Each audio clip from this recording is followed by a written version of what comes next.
It's Kate and 7:02. Nathan, I'm ready. okay, and Steve, all right, good. Welcome, everyone, to the Carlisle Select Board meeting on April 19th. This evening, we're going to have committee input first and then discuss with Ethan Lively from Town Council's office the draft DCHD guidelines for member community, for MBTA communities. And then following that, we'll have a presentation from Matt Hunt on our Fy21 audit report, followed by the town administrator search update. John Petrin from Community Paradigm will be joining us online. We'll then have an update on the Timbernook outdoor programs, followed by annual town meeting preparations, town administrators report, liaison reports, approval of minutes and warrants with adjournment planned for 9:40. I do want to mention to those of you that are online with us on the Zoom call that we are all, including the select board members that are in person here, we're all on the Zoom call because we had a little miscommunication with Minuteman. So this is being recorded, but there is no live component. Would you just double check that people can hear you?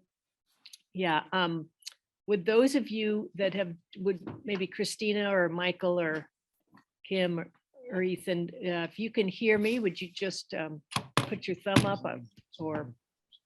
We can hear you. We just fine. So can Kim. Okay, great. And just let us know if you can't hear any of us speaking, because we're having to mute as we go along to make sure there's not an echo. All right, let me ask if there is anyone online that would like to offer community input. Would you please either just turn on your video and raise your hand, or indicate in some other way that you'd like to make a comment? All right, seeing none, I'm going to introduce Ethan Lively from Town Council's office. And for those of us here in person, we have an extensive report from Ethan in our packets about the guidelines. Ethan, I'm going to turn it over to you and mute myself. Sure. Thanks, everybody. Ethan Lively from Town Council's office. Here to talk just briefly about the amendments to the Zoning Act that went through a year ago and what those amendments mean for Carlisle in terms of community zoning requirements sort of administered by the Department of Housing and Community Development. I have a couple of slides, Barney. I'm going to try and share my screen to see if I can bring this up just to sort of direct the conversation. We're not going to read from them because there's going to be a lot more information than we really need, but hopefully it'll be informative. Okay, so to sort of the big picture here is that the Zoning Act, Chapter 40A, was amended in January of 2021 to create a new requirement that certain communities with connections to the MBTA are required then to adopt a zoning bylaw that permits multifamily housing by right somewhere in town. So that's sort of the big picture. The amendment has requirements with respect to it being a zoning district of a reasonable size, which has to allow multifamily as a right, and then it can't have age restrictions or other restrictions that would make it unsuitable for families with children. And now we'll get a little bit later, I'll get into exactly what this requires, but sort of the enforcement mechanism at a state level for this is that if you don't comply, that is, you don't adopt a zoning district that allows multifamily housing by right somewhere in town, DHCD, again, the Department of Housing Community Development, will sort of make an assessment that you haven't complied, and then you, being Carlisle, would not be eligible for certain grant funds. So from the Housing Choice Initiative, local capital projects funds, and Mass Works infrastructure grants. And so I guess to sort of back up a step from here is that all of this is sort of subject to interpretation and is enforceable by DHCD, which has been tasked with developing guidelines to help all of our communities understand exactly what's required. Now, certainly it takes some time to develop zoning that will do this correctly. And so DHCD understands that. And as they're developing sort of the final guidelines for what they hope this will look like in communities across the sort of eastern part of the state with MBTA ties, they've developed some interim guidelines. And so for the moment, what those guidelines say is that the select board has to hear a presentation about what their draft guidelines require. And that's sort of the informative piece to sort of set this process in motion so that everybody understands what DHCD's guidelines do require. And so we'll go into that right now. As I said, the zoning district that's required has to allow multifamily housing as of right, and that housing has to be suitable for families. So with respect to what multifamily housing is, as it's defined in the guidelines, that is one building with 3 or more residential units or 2 buildings on the same lot. Not a terribly foreign definition, but that's what it is. It has to be allowed as of right, meaning that it doesn't require a special permit or a variance or other sort of discretionary zoning approvals for communities that have certain levels of site plan review that aren't really discretionary. So if you meet all the requirements, the permit has to issue.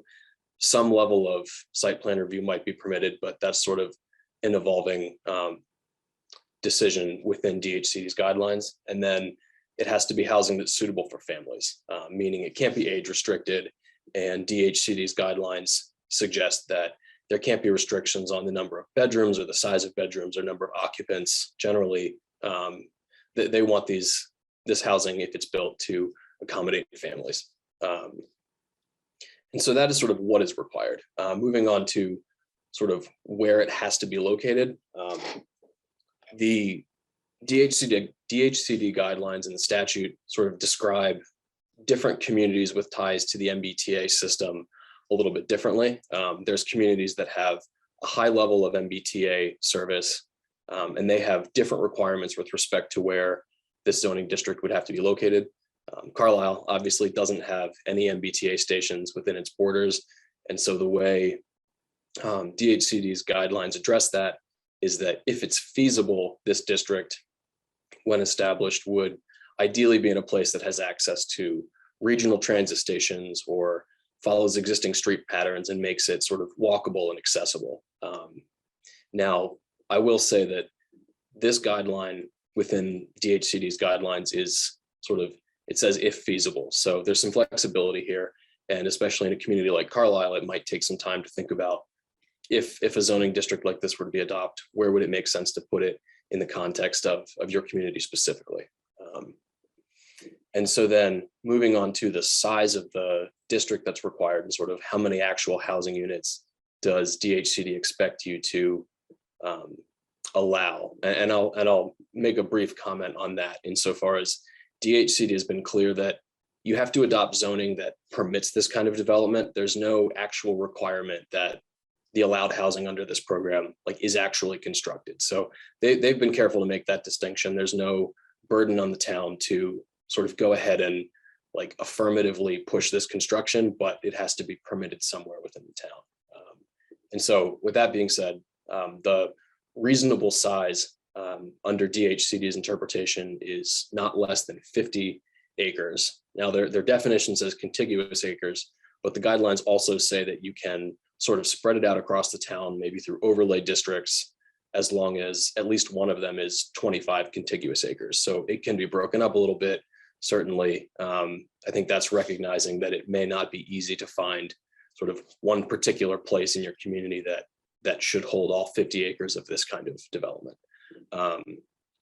Now there's 2 requirements, sort of 2.5 requirements with respect to unit capacity.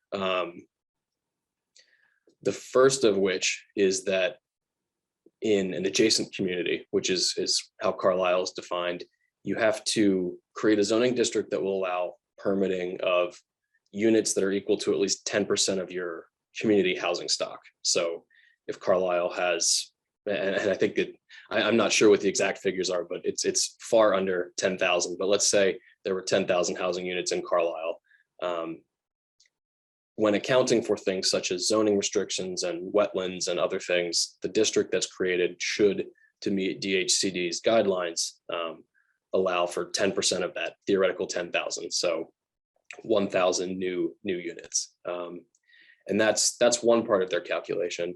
And the second part being statute also requires that the district-wide housing density can be at least 15 units per acre. So that requires in a 50-acre district, which is their minimum, at least 750 units be buildable. So if your housing stock is below 7,500,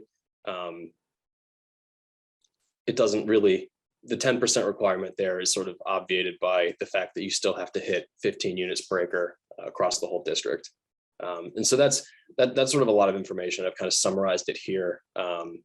To comply with the DHCD regs as they're drafted, Carlisle would have to adopt a 50-acre zoning district that could be broken up, in which the multifamily housing, as we've discussed, is allowed by right, has a minimum gross density of 15 units per acre, and then has units equal to at least 10% of the existing housing stock. And I think I looked it up, and Carlisle's housing stock is below 7,500, so it would just be the 15 units per acre minimum density, and then located in a place.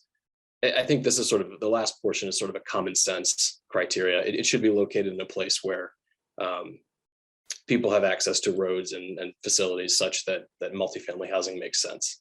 I appreciate that might be a little bit harder to fit into Carlisle than it would be in some other communities. And then with regards to the timeline for the implementation of this, we're doing part of it right now. As I said, DHCD sort of released draft guidelines, which we have to present to the select board so that sort of everybody's informed. There's a community information form that has to be submitted to DHCD. And then there's a Mass GIS parcel maps component to this as well. All of those things, if the boxes are checked by May 2nd, and they will be, we sort of meet DHCD's interim compliance guidelines, and they have no concerns with Carlisle's eligibility for any kind of grants that we discussed above. And then the short-term requirement under the guidelines in their draft form right now sets the next date being December 31st of this year, basically by which time DHCD hopes Carlisle would look at its existing zoning, and if it doesn't think a appropriately sized multifamily housing district exists, you tell DHCD that, and then submit a sort of action plan, which would include details such as like what kind of planning process Carlisle would go through to figure out like where and how a district like this could be adopted.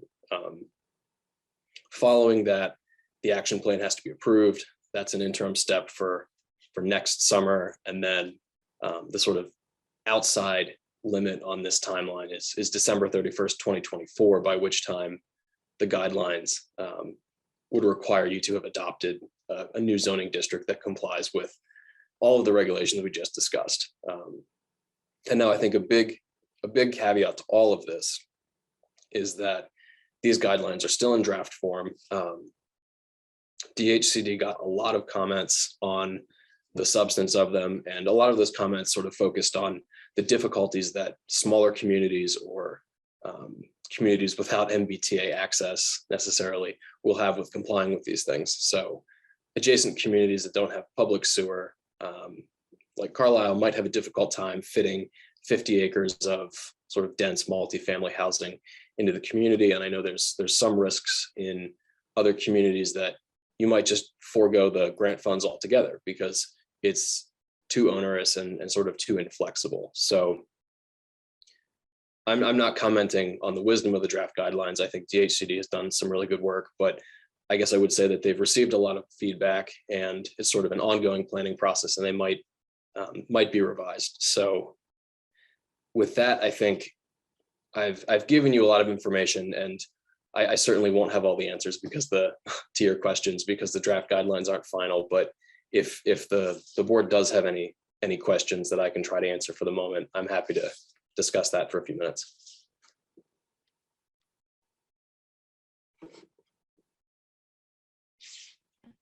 Yes, Kate. So I just want to say, oops. um, that when this was all unrolling, I actually attended the public hearings for this, for these guidelines, and I registered at that time, and in writing through the webinar or whatever they had there, my unhappiness with these draft guidelines, and my feeling that they had actually overreached the law. Because as I read the law, this was meant to be within half a mile of a station, not, in the adjacent towns. And I believe it's DHCD that kind of pushed these regulations out beyond those borders. And we did in our packet have a letter that was from Concord, which I think alleges more or less the same thing. But, I didn't follow through I believe I did mention it at some report, one meeting or another before, but we obviously didn't really discuss it. But I believe that we should actually also, if it's not too late, still register our unhappiness with the one size fits all nature of this. Although we have not had any of these grants, nor probably would we get them. I really resent being foreclosed from being able to have any access to those for reasons that we can't control. So. Ethan, quick question for you. Is the time for submitting comments on the draft, has that passed? Sure. So DHCD's comment period ended at the end of March. I will say that they did receive a lot of good comments. A particularly comprehensive comment letter was submitted jointly by the MMA and the MMLA. And I think I've sent that to Steve, and I might have forwarded it to Kate as well. I think is very well written and sort of comprehensively addresses the problems that many communities are feeling with these guidelines. And so far as all you have to do is look at a map of Carlisle to know that it's going to be difficult to create a district here that accurately sort of addresses the problem that's perceived by the statutory language in a way that fits with the character and the sense of community that Carlisle has in place. So I do think they've received some really good commentary, and while I can't promise that they'll change, I've certainly got my ear to the ground, and we'll be in touch as soon as we hear anything on their end when it comes to possible revisions or potentially seeking further comment. Thanks, Ethan.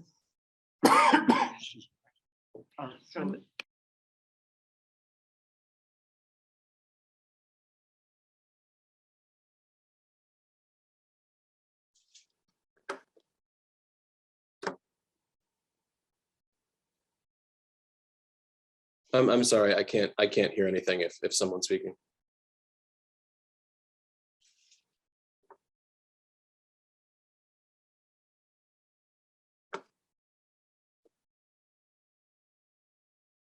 Reason I'm not able to. Okay. I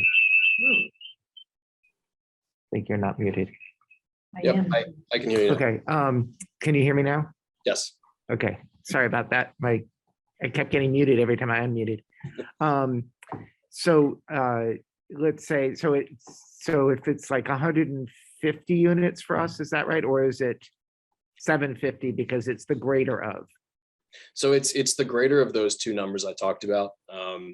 And that would be 750 units, assuming that the required district size is 50 acres. And so that's one of the things that is sort of open to interpretation that was included in DHCD's guidelines, is this district minimum area of 50 acres, because the statutory language itself only requires a district of a reasonable size. And so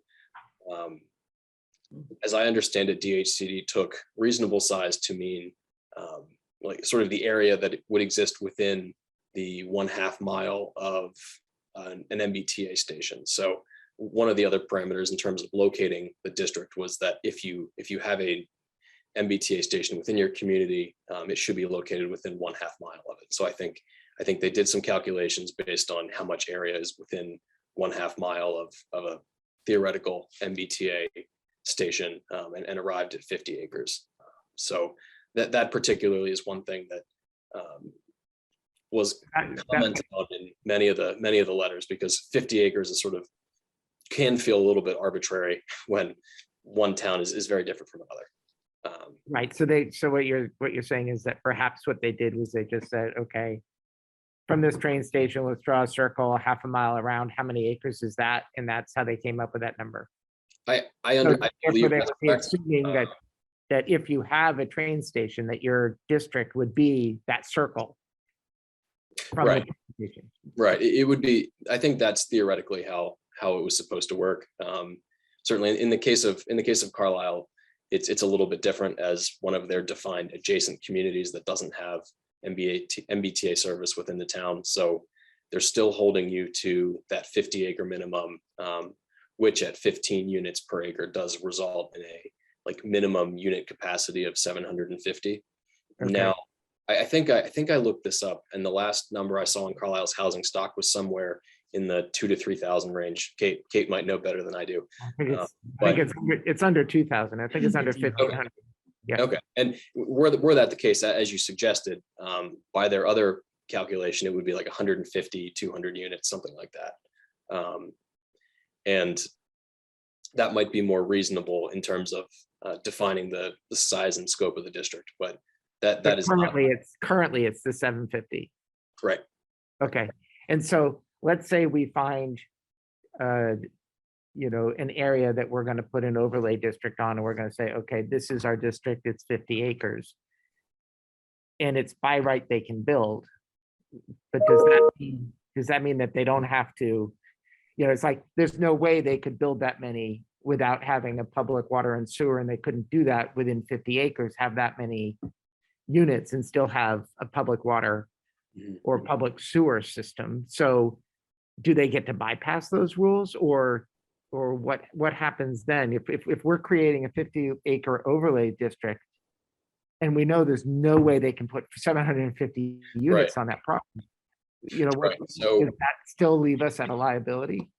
So as the guidelines are drafted now, I understand DHCD's perspective to be that when you are developing the district, you need to account for things such as Title V regulations and wetlands regulations and all of those things in determining the developable unit capacity of the proposed district. And so in some cases, you could be required to develop a district that is greater than 50 acres, depending on the land that you're talking about, to actually meet the sort of threshold unit capacity for the area. But how would that, so just in practical terms, right? If this isn't town-owned property we're talking about, this is an overlay district we're putting so that by right people could build. How practically can we say that somebody could build a development like that? Because they'd have to buy all of those properties in order to make it. The whole thing, or do they? I'm still. So go ahead. Yeah, so I mean, it's the practicality nature of it all. We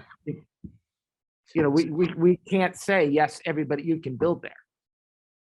Right, and to that point, I think what DHCD expects is for the town, when engaging in a planning process, to look at the sort of characteristics of the land within the district. Say, for example, the presence of wetland resource areas or other Title V complications or things that would prevent sort of small scale multifamily buildings from installing on-site septic, that sort of thing, when sort of figuring out what the unit capacity of the proposed area might be. Now, with respect to all of the property within the district that's already owned, it doesn't actually have to be constructed. And so to that end, there's no burden on the town to look for undeveloped property or look for areas with property owners who might be happy to sell to developers, that sort of thing. The goal here under the Zoning Act amendments is to create an area where somebody with the right motivation could come in buy the property and then construct multifamily housing. The fact that there is already single family housing in place of much of Carlisle, it doesn't interfere with the town's compliance under DHCD's guidelines, as long as it's actually possible under the zoning regulations. So we're not required to sell our properties to build multifamily housing. We're not required to support the construction of multifamily housing. But the zoning amendment is really geared towards creating a regulatory framework that would permit it if someone was motivated to do it. And so we're not required to make sure that if we identify this piece of property and one piece of property comes up for sale, we're not required to make sure that they could do high density housing there, because we're only looking at the whole parcel. That's correct. So the like ownership status of a given property is sort of immaterial to the development of the district under DHCD's guidelines. All that matters is you look at the size and the shape of the district and the sort of qualities of the land underneath the district, and determine that it's actually developable for the number of units that's required. So Right. And we don't have to worry about any one parcel being buildable as high density. We don't have to worry about that. right. I think in general that's correct. But what I guess bigger picture, what you couldn't do is draw a 50-acre boundary around only wetlands resource areas, for example, because none of it would be buildable, and DHCD would look at it and say, okay, you've drawn a 50-acre district that, like, in practice couldn't get permits for 50 houses, let alone 750 houses.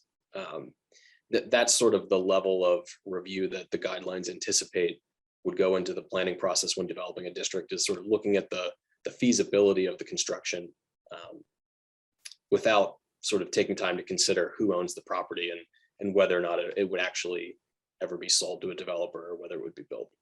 Okay, thank you. Yeah, I'm just conscious of the time. Sorry, just sorry to the audience out there. We're having to. I'm not sure I understand. Anyway, yeah, I'm just conscious of the time. So Kate, I know you have a comment, and David, did you? No. All right. Yeah, So Kate, actually, we can wrap it up after this. All right. I wanted to partially answer your question too, Nathan. I'm thinking of the Woodward Village, for instance, which is a much higher density than we normally have. And the way they got around that partially is they have a public water supply, and they have built a wastewater treatment system that can be done anywhere in town. That, on the other hand, increases the costs of development to the extent that if a developer were to go into that new zoning district and build at that density, they might not be necessarily affordable houses, in which case then we would be on the stick for 10% of those units. In other words, 10%, let's say they build all 750 of them, 10% of those we would need to have now as affordable housing units in town. So there's a lot of pitfalls with this whole. Wait, there's no thing. requirement that all the housing, I'm sorry. There's no requirement that all the housing that's built on this, in this district be affordable? As far as I understand, and Ethan can correct me if I'm wrong, there's no requirement that any of the houses have to be affordable. The idea is that if you're building at that density, they might be more affordable, but in this town, I can guarantee you they won't be, because there's no infrastructure. I can This comment is on that. purely, this is, Kate has it. I'm sorry, Kate has it Ethan, I correct. can't. Sorry. Oh, Did you mute yourself, Kate? No, I'm you're, I was sorry, I was using your volume. Let me, just a second. Oh, you want me to? okay, go ahead. Sorry, go ahead, Ethan. Yep. The statute doesn't require. Yeah. So this is I just, wanna- this is just adding housing. This is not doing affordable housing. Yes, that's correct. oops. Sorry. We will have an opportunity. This is just the beginning of this, Yeah. right? So we'll have an Well- opportunity once DHCD does come out with new guidelines, but so I think we should move on. And Ethan, thank you very much for presenting the basics of this proposal. All right. Thanks, What- everybody. Yeah, thank you. So we have a May night. 2nd deadline. And we're stopping this discussion now. So are we gonna have everything done for that next May 2nd Well, deadline? Yeah, Ethan, if you want to respond, he had already Yeah, mentioned. yeah. earlier that I that's can- I can comment on that briefly. The only other piece of this that we have to complete is a very short sort of community information form, which just asks questions about sort of the character of your existing zoning and whether or not the town believes it has a compliant zoning district already. And I'm going to be in touch with John Mativier about getting that form filled out and sent off to DHCD. It's rather simple and sort of straightforward. Okay, thanks. Thanks again, Ethan. Of course. Thank you. Good night. Good night. I'd like to then move on to the presentation of the fiscal year 21 audit report. And I know we have Matt Hunt on the line, and I see that Kelly is Byer, our town accountant, and Kim Kane, our finance director, are also here on the call. So Matt, I'm going to turn it over to you. Okay, thank you very much. I assume people can hear me. I'm sure I'll be told if you can't. But good to be here tonight to talk about the FY21 audit. Before I get into it, I do want to thank Kim and Kelly and their team for all their efforts during the audit. Felt like the audit was a very smooth process this year, and hope Kim and Kelly agree. So tonight, I want to go over 3 reports from the audit: your financial statements, also a report that is commonly referred to as a single audit report, which is somewhat new to the town this year, and then also the management letter. And then at the end, obviously open it up for questions. So just want to start off with the financial statements and start off with the auditor's opinion at the very front of the financial statements. By the way, all reports at this point are in draft format. Wanted to present here tonight, make sure if the board had any questions or anything that might lead to changes in the report, I wanted to have this presentation tonight. So just to let everybody know, the reports are still in draft format. But at this point, the auditor's opinion is what is referred to as an unmodified opinion. That's the best opinion available in an audit. And what that basically means is that based on our audit work, we feel as though the financial statements are free of any material misstatements. Getting into some of the numbers, I'm sure you've all had a chance to take a look at the reports. I'll give page references. Your balance sheet on page 13, want to hone in and focus in on the general fund and just sort of give you some summary numbers related to the general fund at the end of the June 30, 21. Overall fund balance was 6.6 million, which was a $1.1 million decrease, but really want to hone in on that now and say that that's actually caused by the fact that in FY21, the town established a formal irrevocable trust fund for OPEB. And so as a result, the monies that had been set aside previously were reported in the general fund for financial reporting, but in FY21, those monies got moved over to a different set of financial statements, which we'll get into. So because of that, the general fund went down $1.1 million. It's because of that big chunk of money that got moved over to the trust fund. If you look at the balance sheet, that 6.6 million is broken down into various components. Restricted fund balance, about 230,000. Committed fund balance for about $1.5 million. That's a combination of continuing appropriations into FY22, as well as money set aside for the FY22 budget. Then there's assigned fund balance of about 130,000 for encumbrances. Again, unspent obligations from the FY21 budget being moved into FY22. Matt, sorry to interrupt you, but can you refer us again to the page that you're on? Yes, this would be page 13 of your financial statements. No, It doesn't No, seem to match no, up that's with not what right. we have. Okay. That's not this page here. it's not that page. No. Okay. What's the heading on it? It is the governmental funds balance sheet. That's not Okay, but right the there. numbers aren't the same. Maybe you could share your screen, Matt? Sure, I don't necessarily have the revive it, like sort of a presentation pulled up, not really the report itself. If you could bear with me, let me just open up the report here. What's the bottom number on that page? 15,996,579? I don't think he heard you. No, I'm sorry. I'm looking up the financial right now. I didn't necessarily have the report open.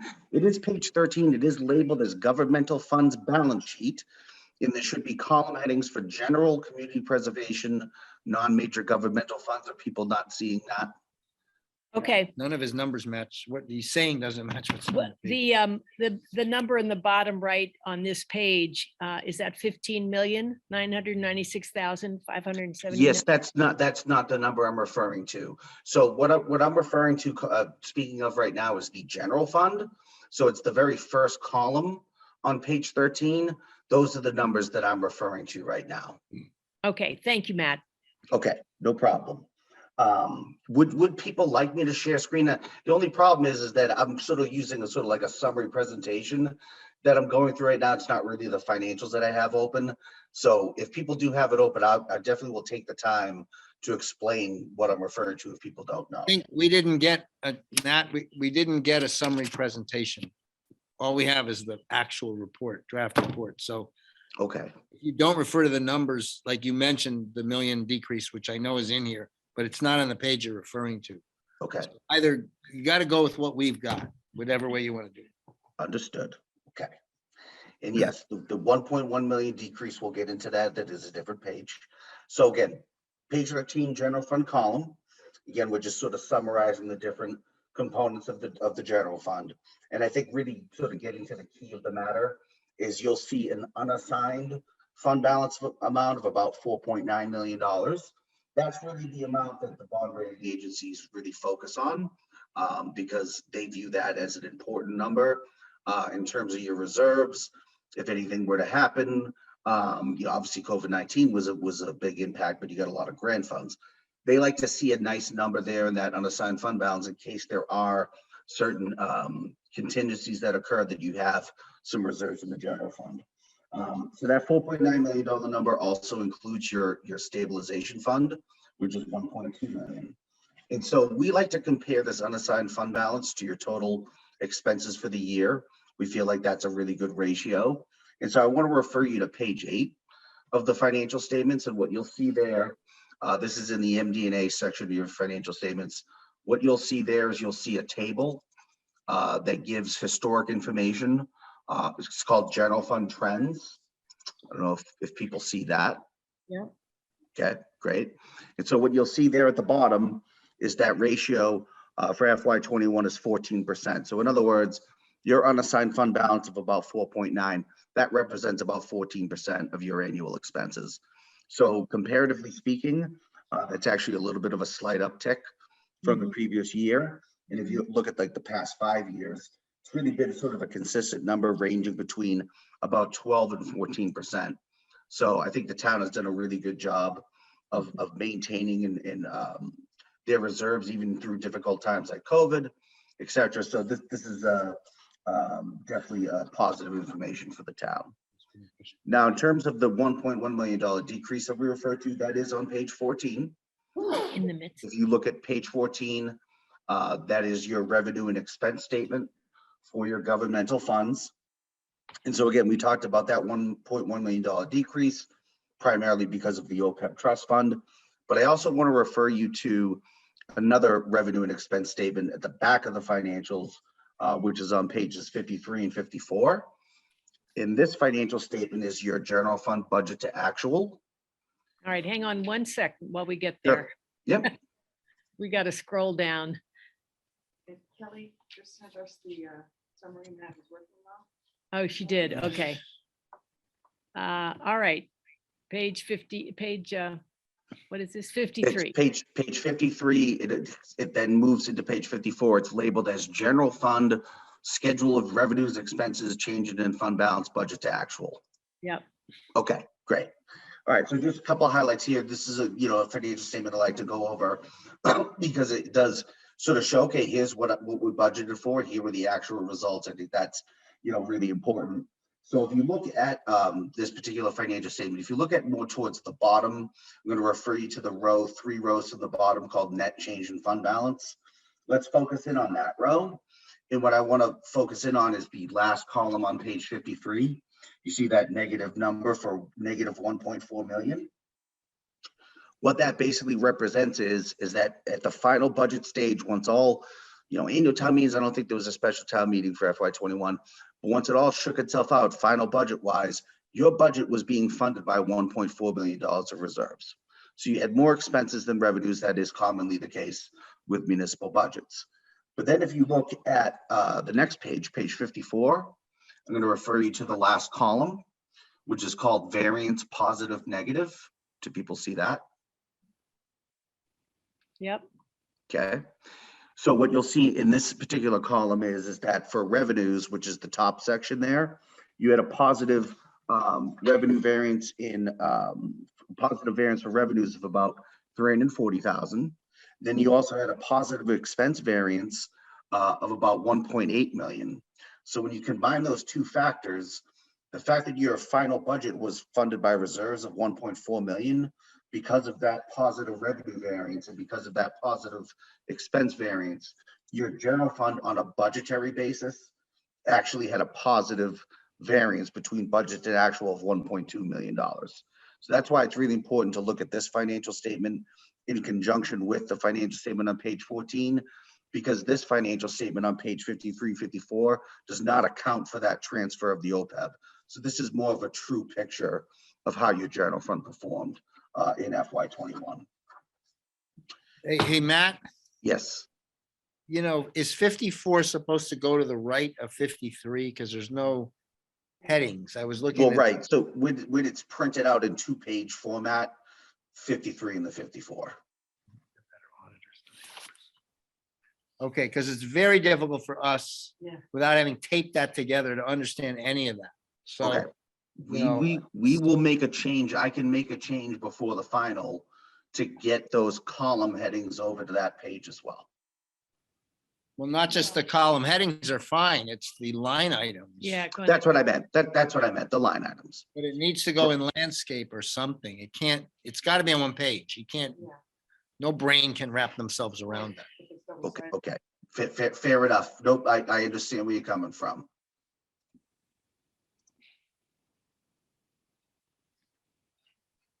Any questions or any other thoughts before I just move forward? Guess we can do it at the end. What do you want to do? I mean, Well, if you have one, if Follow a this. specific one on this, go ahead. no, I Okay. guess, no. I forget. It was hard to follow because of this idea of the budget and special, Matt, can you hear Kate? no, okay.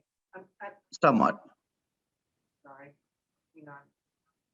Mute. Yeah. I can hear What was hard to follow was that the idea of we had a special town meeting and that we were funding a budget from one year to the next. Could you just kind of write over that territory one more time so that I can see if I can follow it? Okay, I believe what you might be referring to is the previous conversation about general fund balance, about amounts being carried forward from one year to the next. Is that what you're referring to? Yeah, I guess that's what you were, talking Okay. about. So what that is that the town, it's two factors. The town has special articles for capital items, things of that nature. Unspent amounts can be carried forward from one year to the next. Then you also have encumbrances, which is maybe the invoice hasn't come in yet, but you have the purchase order, you've made the purchase, etc. You have the obligation, but you just haven't incurred the expense yet. You encumber those amounts and carry them forward into the following year. Does that make sense? I think we need a breaking session. Yeah, I agree. We're having difficulties with the connection here because we can't ask our questions. I'm just wondering if we could postpone this discussion to another time. Matt, what's the that- deadline on? There's earlier? no specific deadline per se. The only real deadline is not until September. So don't worry about deadlines. I mean, I'm open to coming in person if that would be better. That's fair enough. So I'm open to whatever works for the town. Let me make a suggestion. Yeah, Yeah. this is Hi. Dave Modell. Hi, Matt. So my suggestion is, I mean, from a very high level, I get it. The town is pretty well managed financially, got a AA1 rating from Moody's, blah, blah, blah. So I think it would be great if you could come in and we could kind of walk through. I'm having a very hard time ticking and tying different kinds of numbers. The terms are not as familiar to us because free cash is not a term here. It's calculated slightly differently. You know, we probably need an education as much as a walk through the statements, just an education, which would help all of us. So if you're Okay. willing to do that, I think that's terrific. I think what my recommendation of tonight is to focus on the risk side. Because you've identified obviously the IT risks and the procedures risks, but also buried in here are actuarial risk assumptions about the rate of inflation, the cost side, and the rate of return of the investments. And there's quite a bit of swing. You know, your 1% sensitivity analysis gives millions of dollars of swing. So my recommendation is, rather than us try to figure out which numbers go where, let's focus on risk and risk mitigation. That makes sense. Good with that. Matt, if that is acceptable to you, we could spend the rest of our time, our agenda time on that, and then schedule a follow-up session. Yes, that's fair enough. So what would the board like to have discussed for the rest of the evening? I mean, I know you mentioned risk. We could talk about OPEB. We could talk about your pension liability. It's really, maybe I'd rather leave it open to the town to ask whatever questions they might have. And then I could do something more comprehensive at another time. Yeah, what about the IT part of this? Yeah, the IT piece of the management letter, I would agree is a concern, simply because there really hasn't been a lot of movement on it. So we did have a meeting, you know, the pandemic has certainly been a cause of delay for certain projects. We did have a meeting a couple years ago between myself and one of the lead IT people with CLA with the town, and it just kind of didn't go anywhere. So I do think it's important that we revisit that. So that's something I can coordinate with Kim on doing, because I do think that those comments, they can easily be fixed. And I don't think it would be overly costly either. So I do agree that I think those, if you were to tell me out of the audit, what's the most important item that comes from the audit, it would be that comment. Okay. So yeah, Kim's on the call too, so that makes good thing for you and Kim to connect and pursue that. Yep, absolutely. Okay, and then. And then as far as, I mean, as far as other items, I wouldn't really say there's any other areas that I would deem to be of risk that came about in the audit. And again, just, we'll get into more details later, but if you want a brief summary of OPEB, the liability went way down because we finally recognize your assets as a trust. We can get into those kind of details. We do something more comprehensive. Your pension liability went down a little bit. I mean, there's really no red flags or anything like that in your financial statements. Your bond rating agencies are gonna like seeing your unassigned fund balance of the general fund stay level with the previous year. So, I mean, I really do think that overall, yes, the IT thing is the thing that pops. But other than that, I would say that there's nothing really earth shattering. Again, the town got a clean single audit on its federal grant, on its CARES funds. That's huge. Yeah. Obviously, you don't want to get dinged on an audit of the CARES Act. So again, I think there's a lot of positives from the audit. And when we have a more detailed conversation, you know, that's great. That's sort of up my alley. I'm a nerd. So I'll be happy to go through the financial statements in more detail and everything like that. So happy to set that up, you know, off to the side offline. Okay. And Nathan, did you I have, have a couple questions that I make. all right, I'm gonna mute myself. Nathan. All right, so let me turn You up gotta my turn volume. on your sound. Okay, Matt, can you hear me? Yes. Okay, so I have a couple of things, a couple comments. So I have drafted a domain password requirements document. I'm not sure if this board has seen it. I know that we saw the initial draft like a year ago, or actually when I was on the board last time. But I can send that out. I have it drafted. The IT consultant has seen it. We just have to adopt it, right? We can't, I think, or I don't know, is something, are these policies things that have to go through the select board, or can we implement things like password change policies and like that without coming through the select board? Okay, the second thing is, I thought that we did have full disk encryption after our last talk with Drive Tech, so I can just follow up and find out if that had happened or not. But I thought that we had already said, go ahead and do that. The question I have is, it says perform user access reviews on a scheduled basis. User access of what specifically do we need to do the reviews of? That would be something that when we have a detailed meeting with the IT people, they can get into more specifics, but one area that they look at, I'll give a perfect example, is your financial software Munis. That's one area that they look at to see that there's no, that any terminated employees aren't active users on Munis. I don't know exactly what other programs they may have looked at.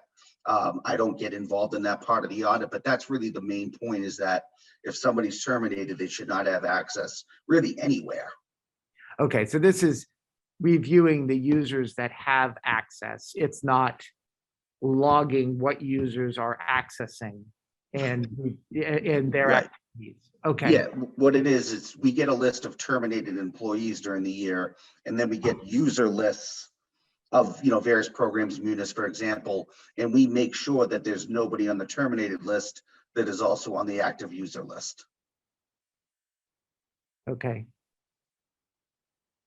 All So right. that's why there needs to be a routine review to make sure that if something slipped through the cracks, somebody got terminated 2 months ago, whoa, they're still active on Munis. Okay, disable them. So that's what we mean by a periodic review. Okay. And then just number 2 and number 3, the pen testing and the risk assessment, those are expensive. Those are, say that again? They're expensive. So we'd have to talk about the budget for that. Yeah, there is a cost to it. Yes, it's not exorbitant, but there's a cost to it. All right. Okay. All right. Okay, I'm gonna mute. You're gonna unmute. Yeah. Unmute. Whoops. Okay, we're playing our little volume tag game here. So anyway, I think, Matt, that wraps it up. No, the actuarial risk. Oh, you I want to should discuss undo the actuarial my- risk? so I can undo my- So hi, Matt. What do I have to do? You have to. I have to turn off my sound. You put yours on. And then you put Well, my mic's on. Do I need my sound? I just need Yeah. my mic. Because otherwise you won't hear Matt. Well, I can hear Matt from the 6 other places. No, because we've turned ours off. Okay, I can hear him. You can hear me, Matt? But I can't. Yes. Okay, good. Oh, you can't. Yes, see, that's the whole point. Oh, my goodness. So where is that? That's this guy. All right. And Nathan can't. All right. Well, they can hear me too. Oh, okay. All right. So the question, that's good. And just to build on Nathan, I mean, there is an IT, you're the IT committee or part of it, right? The IT working group, yeah. Yeah. So, I mean, we really, expensive or not, we really should develop, I believe we should develop a plan for all these things. But moving over to actuarial risk. The 3 big buckets, right? Oh, well, maybe it's 2. OPEB, pension. There might be another one. The mismatch of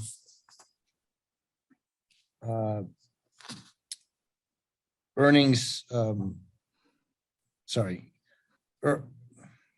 discount, well, you've got the discount rate, you've got the inflation rate, and you have the projected sort of earnings rate, I guess. I'm struggling with the term. And there's sensitivity around all of those. And I'm concerned about two things in specific beyond just general risk. That, we're in an era of very big inflation. So what are the agents, how are the agencies dealing with that? How are you guys dealing with that when you audit it? And separately, it looks like we missed our earnings projection. I see a difference between actual and expected on the OPEB, about $500,000, if I understand that correctly. So just comment on that stuff generally, Matt. Yes, what I'd say, with discount rate, like and with other factors involved in these actuaries, there are obviously sensitive estimates that can dramatically change things. I guess what I'd say, it's probably a better conversation for your actuary to get into more specifics about how they come up with their estimates. What I'd say is like the whole inflation thing. For example, we haven't really seen the impact yet on that. We'll start to see that when we do like 12/31/21 audits, June 30, 22 audits. We'll see what those inflation numbers look like, and we would expect them to be somewhat different than what you're seeing now. So that's sort of my take on that from an audit perspective. We do rely on a specialist. So an actuary is considered a specialist. We can be somewhat reliant on their work. We do have to evaluate their assumptions. If we felt like any of them were unreasonable, we would obviously, work that out with the actuary and with the town. But, obviously for the 21 audit, we felt like all their assumptions were reasonable. Obviously, there's going to be a range. Different actuaries might have different ways of calculating things, but that's just sort of the nature of the beast. So I guess sort of that's my take on the assumption piece of it. And then as far as what was the other part, there was the, what page are you referring to, sir, on the? Yeah, on page 47, as one example, is investment rate of return. Investment rate of return 7.3. Mm-hmm. And so that's, 4 percentage points or 3 percentage points more than inflation. And then, but if I go, for example, to, again, nomenclature here is different than I'm used to on the gap side. But if I go, for example, to page 43, it says, and this is, I realize I'm bouncing between OPEB and pension, but OPEB, deferred outflows and deferred inflows. There's a difference between expected and actual experience, and a difference between projected and actual earnings. Mm-hmm. And I think I view both of those as going in the wrong direction, right? In other words, is that the wrong direction or the right direction? That The the difference, cost was higher than we thought, the earnings was lower? the projected and actual earnings part is a positive. Okay. So basically what that means is that deferred made more inflows, instead of recognizing the difference between expected and actual all in one fell swoop, they make you amortize it. But that is a Okay. positive number. The difference between expected and actual is in the negative. And that really relates to things like, if the expected health Right. care expense trend was 5% and it's actually 5.3, et cetera, things of that nature. Okay, thank you. So it seems like we need to take this, we need to understand with the actuaries. Who does that? Odyssey. Who's our actuary? Well, who interfaces with our actuary? Is that Mike Bishop and those guys? I see Mike's on the Yeah. call. Or is it Kim? Kim, it's you? She's raising her hand, yeah. Okay, so I guess that's maybe not a discussion for tonight on the audit, but it sounds like the audit is backwards looking. And so it's okay. Everything they looked at is okay. But what's your forward-looking plan, Kim, in talking to them about these various risks? So, I mean, Matt identified a third risk, which I meant to say, but he reminded me. There's also, beyond the regular inflation, there's just the spiraling healthcare costs. So that obviously plays a major role in the OPEB projected expenses. So just tell us briefly, Kim, what the kind of path forward is when you sit down with the actuaries for the next couple of years or whatever. Can you hear me? Yep. Okay. So they do a full actuarial study every 2 years. So this year was based on the prior year. They just roll through some numbers. So next year will be a full actuarial study. We did do favorably well now, like by putting it in the trust. So we got a much better discount rate. It was positive. Instead of earning 20,000 in interest, I made you 520,000. So we went better on that end. But we have to supply them with all the employees, all the medical benefits that they're on, who takes what, who's on family, who's on that. And then they put it through their formulas, and they get the numbers, the risk, the discount rate. Right now, to pay off our full liability, it's projected 225,000 over the next 30 years, so which we're putting in now for. So that's a good goal to be expected. Once the actuarial study comes through, those numbers will change a little bit. It could be higher, it could be lower. More people retire, maybe that'll bring it up. Somebody passes away, it brings it down. So every 2 years they do the full actuarial study. And right now, medical, because we changed to the Maya, even though I put higher on the interest rate, we were flat for the past year on the expense on that. So hopefully, and it really didn't have, we did like a 3 point, I think it was just under 3 or just around 3% that our medical went up. So that was a good number compared to other towns and what's happened. So we are a healthy town right now. So that's good, but it's all speculative. But Parker from Odyssey just takes all our numbers, all our employees, all the plans, and he has his formulas that he'll plug in and put it out. So we just sit down and give him as accurate numbers as we can. And I'll keep trying to negotiate the medical, if we add 3 plans, we get cheaper on that, going out to bid and instead of just staying with the same one, that helps a lot. So just keeping on top of it that way, and doing the investment like I have with Bartholomew. So, your OPEB, over and above what you're not just doing pay as you go, it's now earmarked. So you get the better discount rate, the investment that I have it's earning, good interest. So, because it's for the long term. So we're catching up. Again, that liability came down 10 million. It's still a large liability, but to go from 20 to 10 is good. And if we keep with 225 by putting into, every year, we'll have that liability paid off in the 30 years. And we can write policies that if we have X amount over in free cash or something goes, we can put an additional amount in, but we hit that, that goal of saying we're going to pay it in 30 years rather than saying a number we're going to put in. And if we see after the actual study that it might be 200, we can make the adjustment. If it's 275, then we shift and make that number so we stay on track to get that liability down within the 30 years. Great. Thanks. Kim. Are we ready to move on? I'm doing it. Can I make one other suggestion? Yes. Kim. Maybe when we do have Matt come back for the exit conference is maybe we do it in person and we do it during the day, a separate meeting from within the major Board of Selectmen meeting, just as a thought. I've done that with others and have a separate, just an exit conference. You still post it and, people could attend, but maybe if that works with, Matt too, and then a smaller group, we can sit around with that and just have the one topic. All right, good. We'll follow up on that. Thanks, Kim. Okay. And thank you, Matt, and Kelly, and others that were on the call for this part of our agenda. Thanks so much. Take care. All right, I think is John, I haven't looked to see if John Petron is on the call. You see him? Great. Hi, John. Welcome to the Select Board meeting.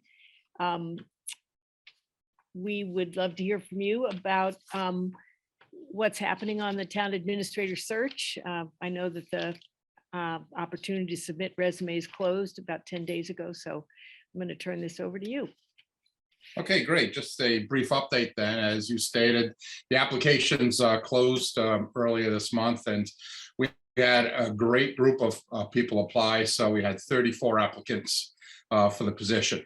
And a very solid group. I know Bonnie, you and I had a quick discussion, but out of that group, there are 25 to 30 people who have Massachusetts government experience, in the group, and a few others with experience in the New England area. So the group is very strong.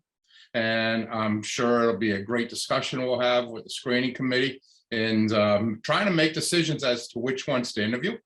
And I can certainly see having discussions on many of these candidates that are in this pool. So it is very strong. I think we had told you, we've been seeing 20 to 25 is the average for candidates. Well, we hit 34 here. So you drew a very healthy pool of candidates. And let me just restate, very healthy pool. So look forward to working with the screening committee. And again, the plan is, to interview 7 to 8 of those people through the screening committee, of which, approximately 3 people, no less than 3, will be recommended to the board for a final interview at that point. So you've appointed your screening committee.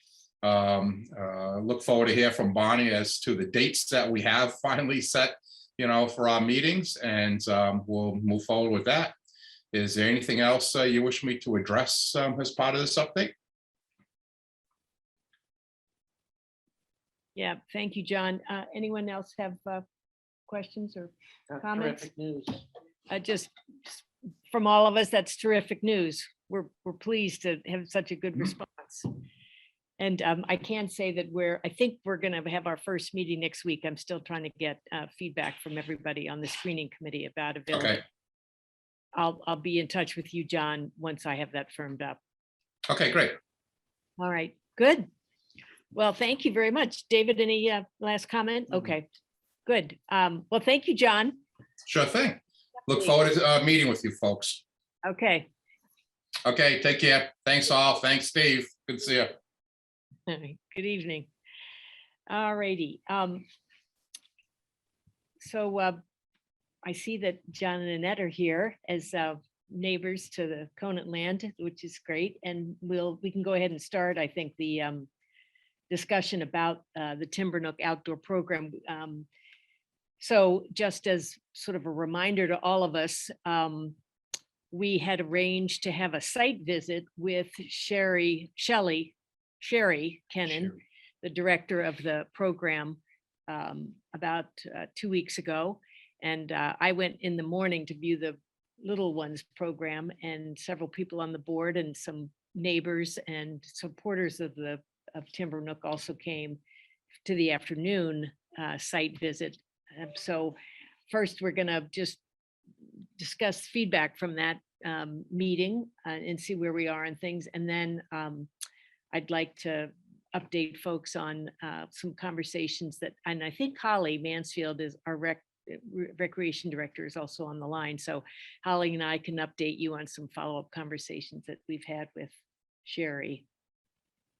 So sorry again about the complications of transferring sound to other folks, but I know Kate, you and David were there and Steve were there in the afternoon.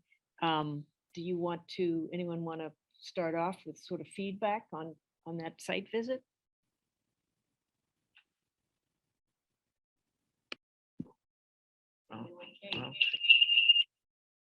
I'll take it away. Let me turn on my, good. My impression was not terribly a good one. I think the program is lovely for the children, but the thing that I was very struck by were the amount of tarps and tires and debris that were stored around the storage units rather than in them. It was very clear to me that the program had grown beyond what we had originally sanctioned and given some permission to. And I think there needs to be some adjustments, definitely needs to be some adjustments to the program. And I did tell Sherry that on on site there, and I have to say, she had to, she couldn't argue with me in a way when I pointed out that she had gone beyond what we had authorized. We said, because I very clearly had remembered authorizing one storage shed, we were at 2, and the sheds were literally bursting at the seams, and there was no argument there. She couldn't deny it. It was right there in front of all of our faces. David or Steve? David or Steve? Sure, I'll go. I have to do both the volume and the. Yep. Okay. Yeah, I generally agree with what Kate said. To me, we should approach it on a short-term and a long-term problem-solving basis. For the short term, and by short term, I mean through the summer, because it's pretty late already and there is quite a bit of participation planned. I think our mission should be to work with Sherry on mitigating some of those annoyances, making sure that stuff is put away, that maybe noise is more reasonable, some things that perhaps the lease would, have an opinion on, and stay in the Conant land, because the parking is good, or the flow is good, and it's where the program is. But on the longer term basis, I do believe we need to find another venue, whether that's inside of Carlisle or outside. Now, it's not for us to tell them that they got to go outside of Carlisle, but we could certainly take a look at a couple other spots in Carlisle and see if there's a better spot. Because I agree the program is laudable, but I don't think it's long-term fair to the neighbors to keep that volume of activity in that little spot of land.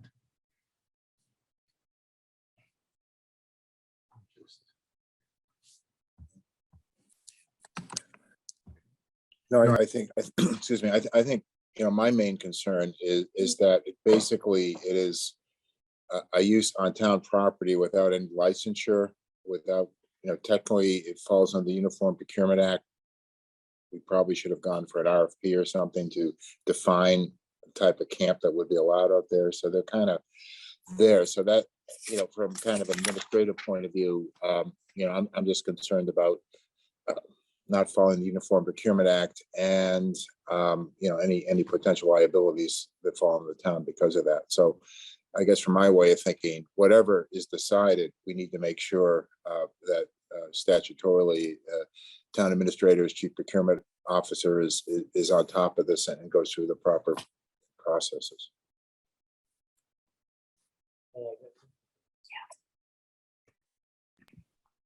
Okay. So I didn't go with. I think I'm off. All right. Yeah, I'm off. So I didn't go with the group, but I did go on a site walk with an abutter who just walked in the room.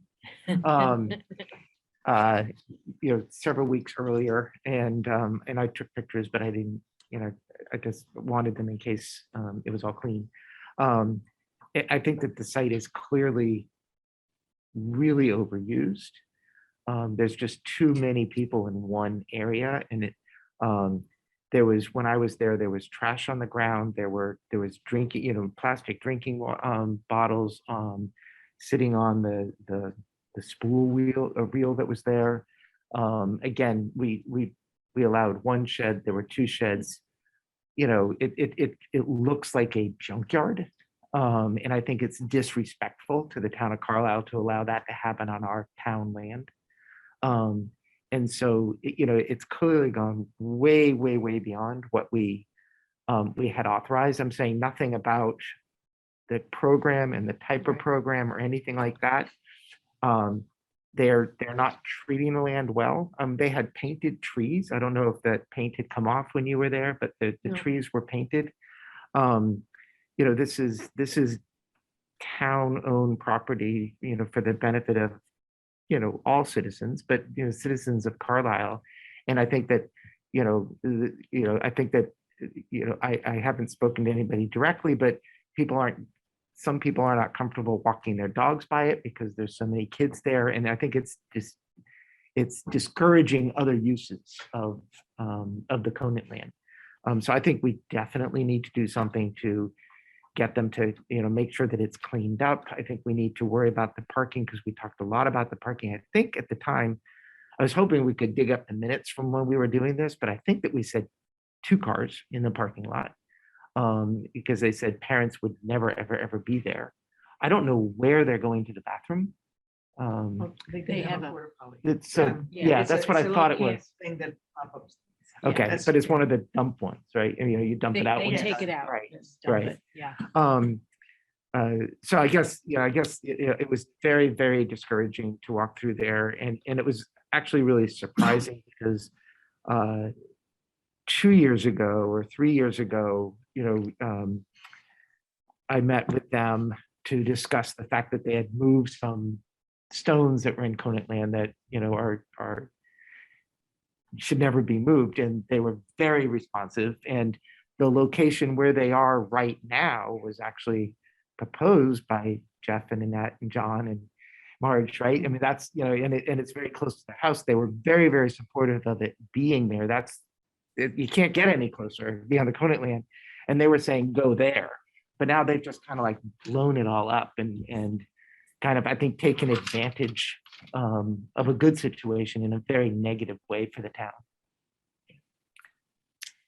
Yeah, and I'll just say that I agree with the comments about the appearance and also the it's the impact on the land and the woods there. I will say I don't believe this has been intentional on the part of Timbernook in the sense of taking advantage of the town. I think that between our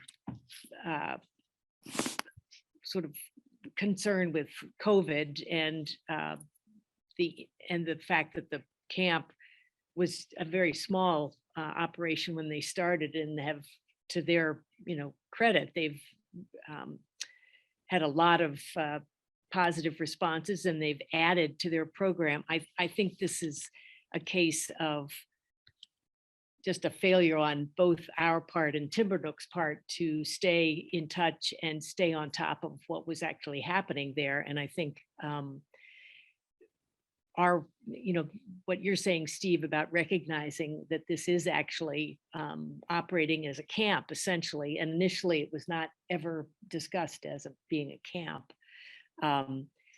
So I think I'm really glad we're tackling this and addressing it. And I would like to just update folks on the follow-up conversations that I had with Sherry. I arranged for Sherry and Holly and myself to, well, first of all, I talked with Holly about this falling under the Recreation Department, if it was possible for us to find a suitable location.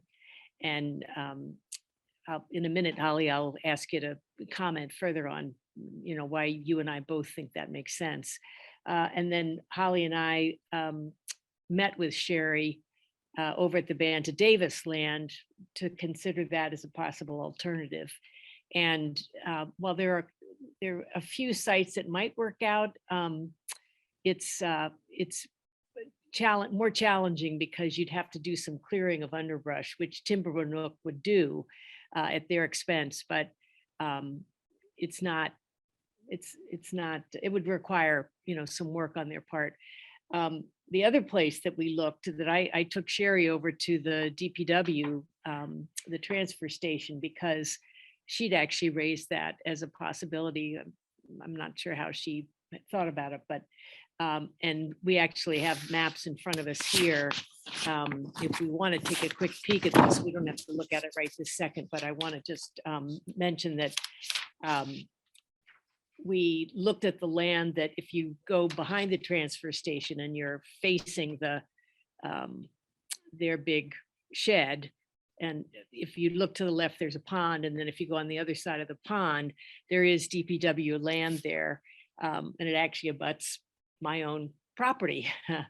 And there's a space there between the pond and the trail that goes into the Conant land, that would be, from Sherry's standpoint, a suitable site. So my own opinion is that, I agree that I think they should find another site, although I could see having just their very small Tiny Tots program stay in the Conant land if it, in its current site, if it made sense to separate the two programs. But I agree that what's currently happening there is not appropriate. So I think Sherry clearly understands that and is very interested in working with us to try to figure out an alternative. And so I want to ask Holly, if you don't mind, if you're still on the call, if you would describe a little bit your conversation with Sherry about the program falling under the purview of the Recreation Department. Sure. We had talked. Hang on a second, Holly, we want to make sure we could. Oops. Yeah, we don't seem to be able to hear you very well. Oh, now we can. Go ahead, Holly. We're good. So on our walk that I had with Barney over and Sherry over at Banta Davis, we briefly talked about how it would go through the Recreation Department. It would run similar to any of the other programs where she would put the program together. We would work out the fees. A portion of the fee would come back to the town, and I would be handling all of the registrations. And just kind of running the program that way. And if she were to run a camp, that is something that would have to go through the Board of Health for certification. So any program that is 5 days a week over 3 hours does qualify as a camp and does have to go through the Board of Health. So I think Sherry had some concerns as far as a fee coming back to the town. So we were going to talk about that a little bit more and see if that was something that we could work out.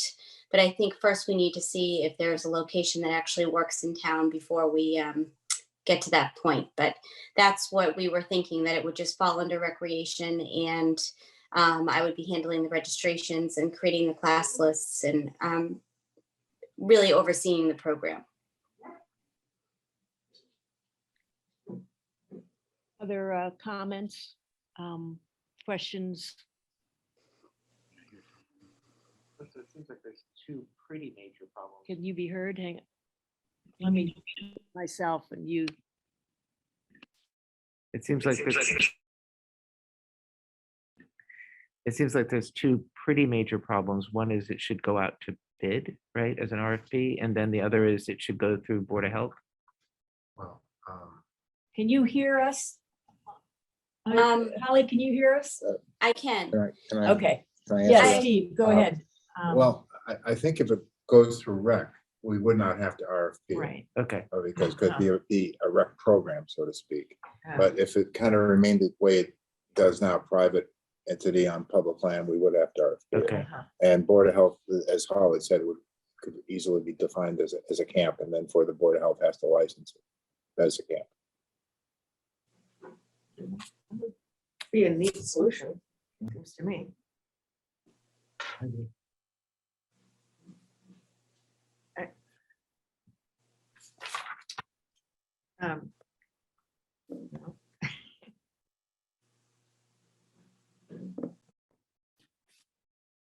Yeah, it's clearly an important program. I mean, the amount of support that we've seen from the attendees and from the parents of the attendees, I should say, indicate that it's an important program. It's an important program for this town. So I would like to see what we can do to help them at the same time as that we eliminate our own liability and protect the town.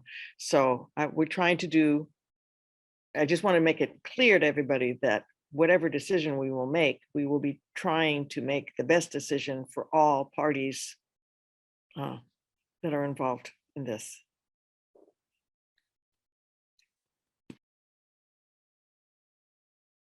So here's my, let me see, do I have to Okay.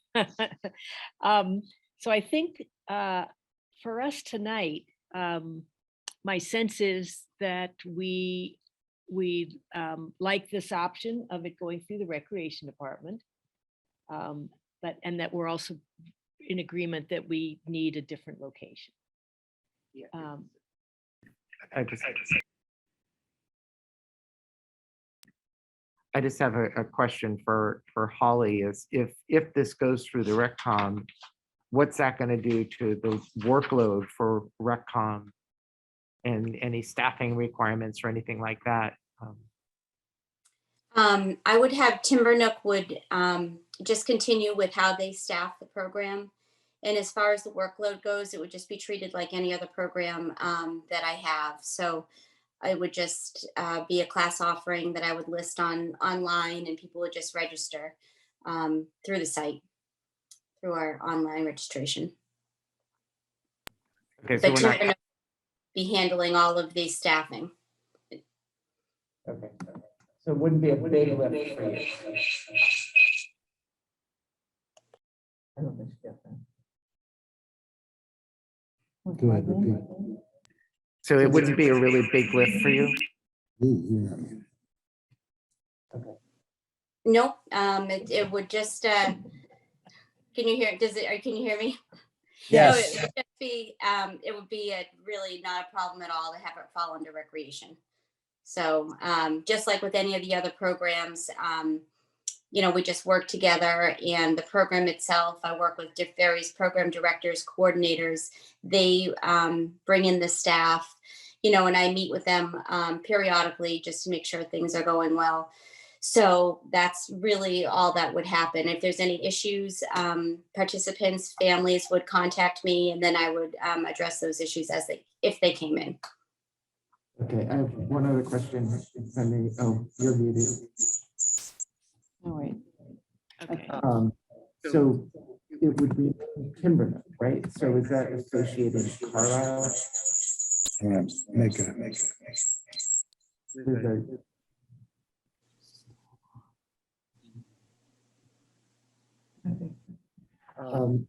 Would this associate Carlisle with Timbernook?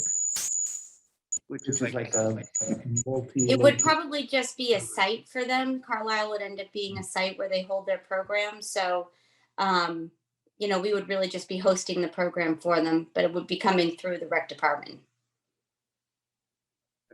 Yeah,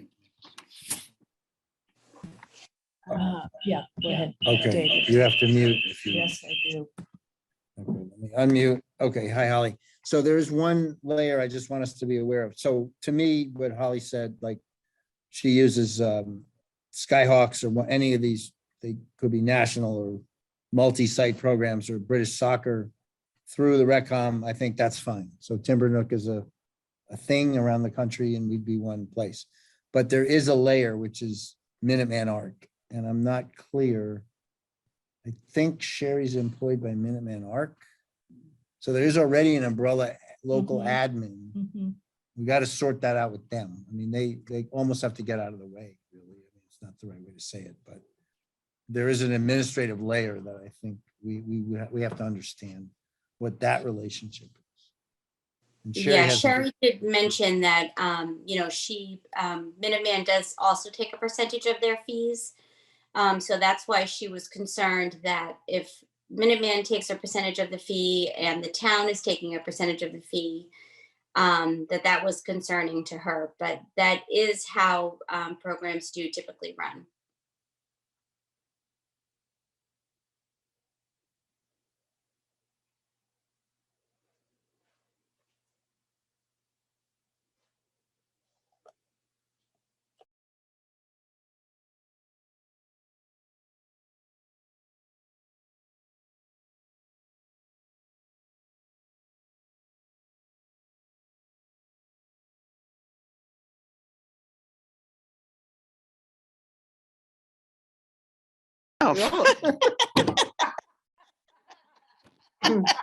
Okay, for those of you on Zoom, the man in the nest, this is Wayne Davis appearing as a private citizen. Just as I'm listening to this conversation, I hear a goal stated of eliminating liability for the town. And I hear, do we assume that RecCom is the preferred solution? I heard no discussion about what is the town's liability if this is being run through the RecCom, if a kid gets injured. The way lawsuits go, you sue anyone and everyone who's connected. So the town will be sued if there is an accident. And what is the liability? What is the due diligence responsibility for the RecCom before offering the program to figure out their procedures, their safety, and all of that. If there's set procedures and all that's taken care of, fine, but just as a citizen of the town, I wouldn't want you rushing into a decision without making sure that all of that stuff is locked down and that whatever the insurance costs are adequately covered by the fees that Timbernook pays to the town. Holly, do you want to comment? Oops, a second. Okay, I'll let you comment, Steve, hang on. I'll let Holly speak as well, but interestingly, right now, despite the fact there's really no agreement with Timbernook, they have added the town as additional insured on their policy. So I assume that would kind of be the same to Rec, but I'll let Holly answer that. Well, this program would run just like the other program. Because potentially, there's room for injury or with any program that we run. So it does fall under the town's insurance. Timbernook does have insurance as well. It's just similar to Skyhawks.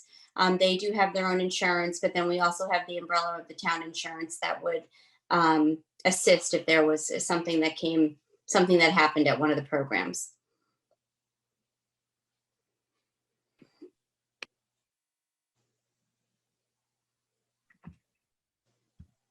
Okay, so I have actually, it's not a question as much as a comment. So what we're talking about here is potentially going through RecCom. That changes the management of it, but I think whatever happens, the impact on the land has to change. It can't just move to RecCom and it remains the same size. I think it pretty much immediately, it has to reduce in size, at least back to what it was when we first approved this, because it was a very, very small camp at that time. I think it needs to get back to that. And if RecCom finds another site, that would be fine as long as it's not impacting that land and those neighbors. But I think I just want to make sure that moving it to RecCom doesn't mean we're not also addressing the fact that we have a serious problem on the Conant land that's impacting people who want to walk the Conant land, people who live near the Conant land. We need to address that. Yeah, I just comment that we, did you turn yourself? I did not. Okay. Hold on. Okay. I just comment that I think that we're clear in our conversation tonight that we don't want to see them continue on the Conant land in their current location, right? We were saying they should definitely find an alternative site. I think we should, as a select board, we need to determine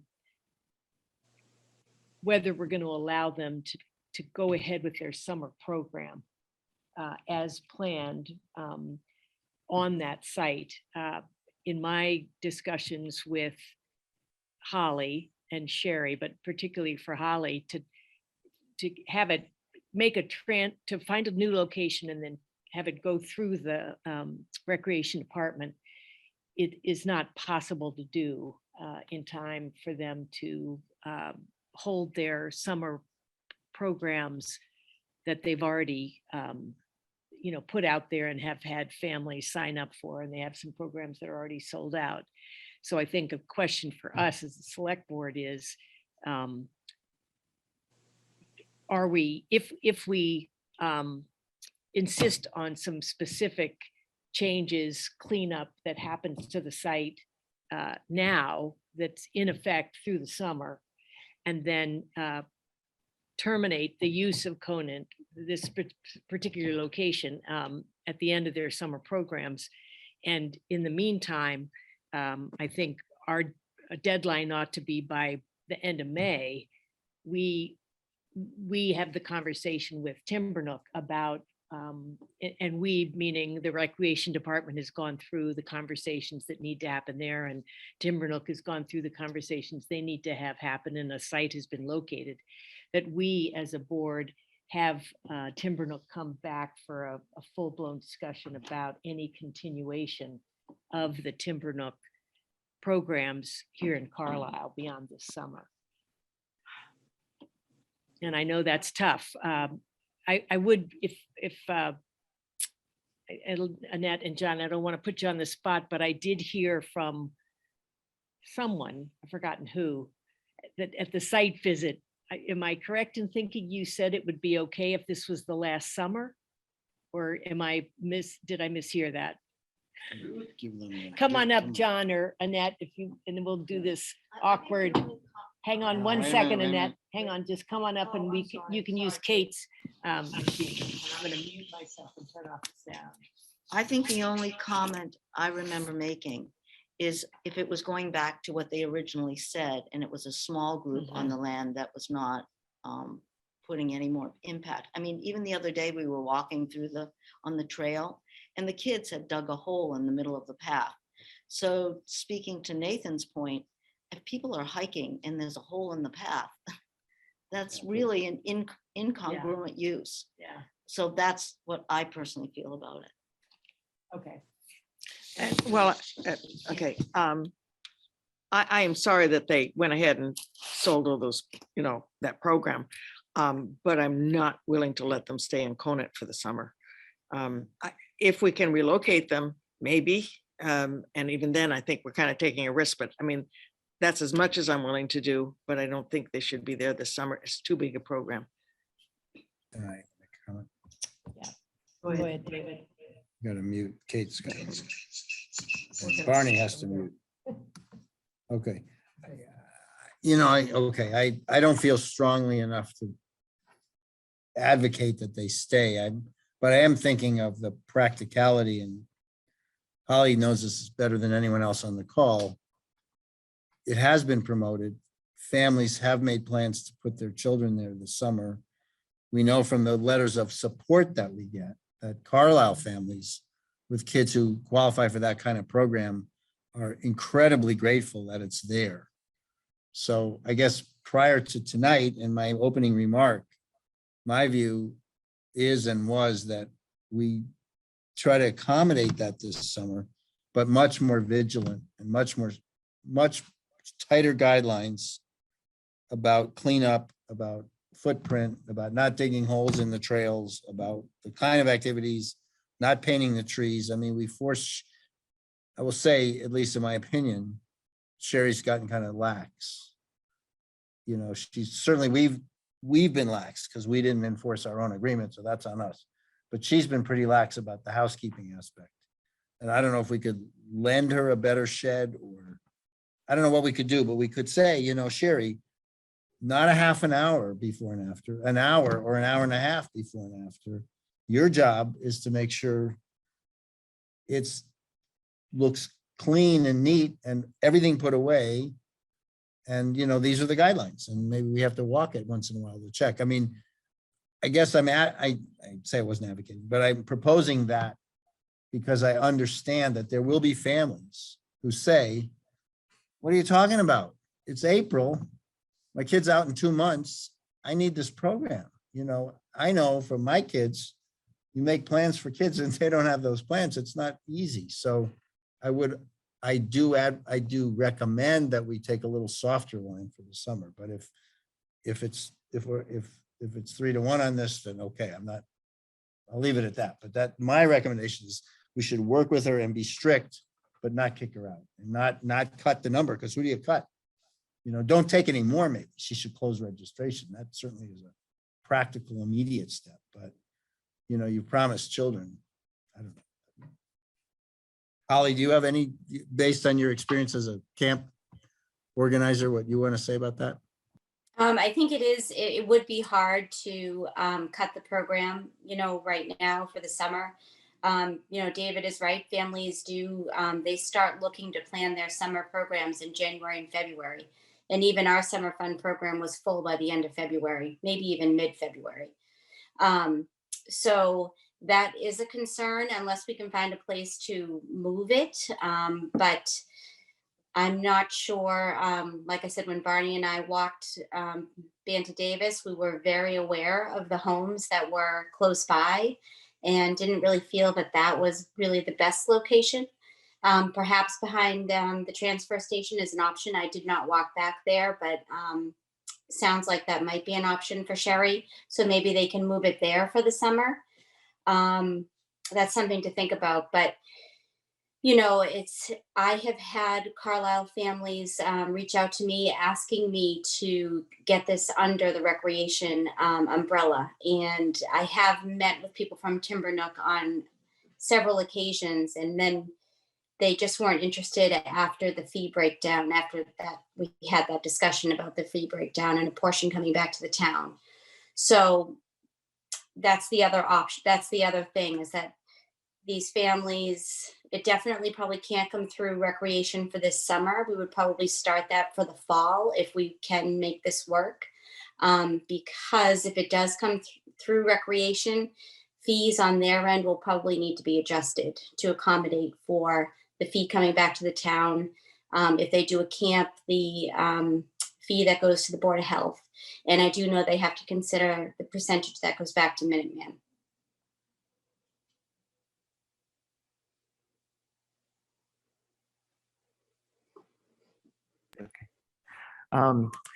So I guess I don't share the taking of responsibility for what's happened here that you're stating, David. I think this is one of those things where no good deed goes unpunished, right?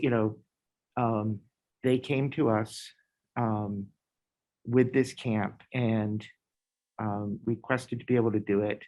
We talked it through them. We talked through the rules with them. We talked about the size. We were very, very clear that we didn't want it to be an impact. We didn't want to be able to see anything when they weren't there, except for this shed that they were going to build. They are the ones that has let it get out of hand. And they have known since January that we were concerned about this, right? Yet they still went ahead and started filling it. So I don't feel like the responsibility all falls upon us. I think that they've mismanaged this. They know that we are very sensitive about it because we've already brought them there and relocated them once. So they should anyway have really understood that we were really doing this to want to have this kind of a program in the town. We really saw the value of it. We were very concerned about the impact, yet still, even knowing that we were going on a site walk, even knowing that we were concerned about this, they did nothing to clean up the site before the site walk. They've done nothing to change anything. So, I think that the responsibility lies on them. And I think that if we could find a site at the transfer station where it's not going to be impacted, I have no concept of where you're talking about it might be, so I have no idea. Then perhaps they could move the whole thing, but I can't imagine us saying, go ahead and do it for another summer at the size that you currently are and continue to impact that area and those people for another summer. I think that they should be looking very hard, knowing that we're open to it, to find another location if they want to have the program this summer. I think John wants to.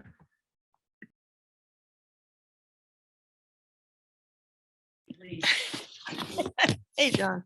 Hi. Okay, I'd like to my name is John Lee. I live at 65 Lowell Street, and I'm technically in a butter. And I'd like to make a couple of points. One is that when this program came to us, we were told it was for challenging children. There were going to be like 5 or 6 kids, 2 or 3 days a week in the summer. It was for occupational, quote unquote, therapy. This isn't occupational therapy. They're running a full-scale summer program.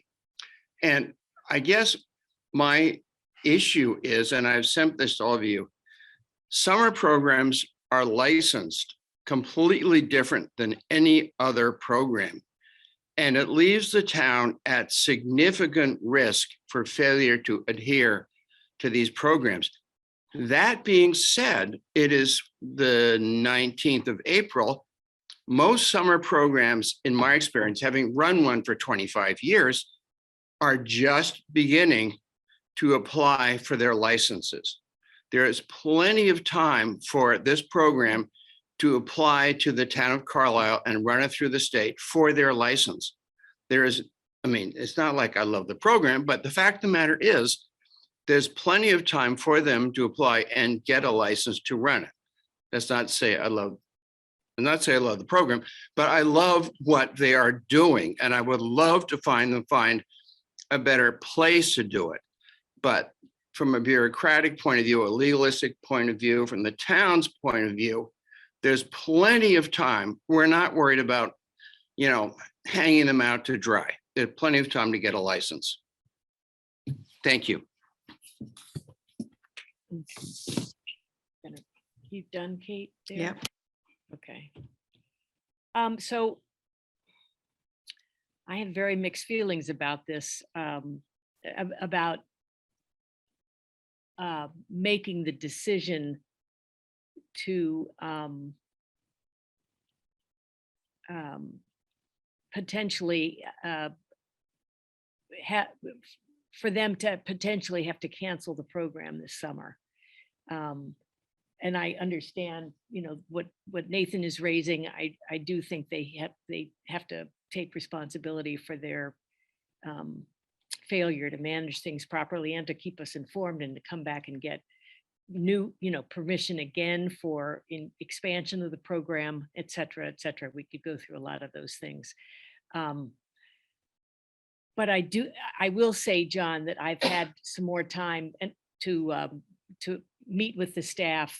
I think that they are in fact serving a percentage of their campers, their participants at all age levels, are kids that have neurological issues, they have sensory issues, and you can't necessarily see that by looking at them. But when I was there doing my site visit in the morning, and I wasn't speaking to Sherry, I was speaking to the staff person that runs the Little Ones program. She was able to point out specific children and what their disabilities were and how they're trying to support them through this program. So I think they are legitimately offering a program for both kids that don't have disabilities and kids that do, and there's a real mix of those in the programs that they're running. So I guess what I'd like to see happen is, yes, put the burden on Timbernook to identify a location that could work here in town for them that would also be acceptable to us. And also to make it clear that it's got to be run through our recreation department in the future, and that what the new site would allow would be for them to run their program that the programs they've already advertised and had kids sign up for at the new site this summer under their own insurance and with us as an additional insured.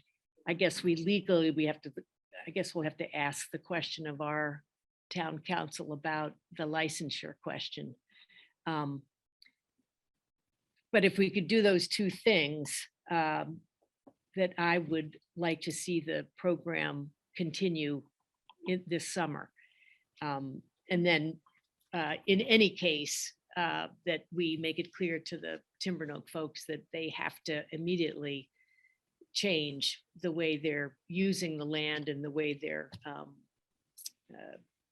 failing to clean up and et cetera, that has to change right now. I mean, they still have their little TOTS program going and their after-school programs going, I think, through the middle of June.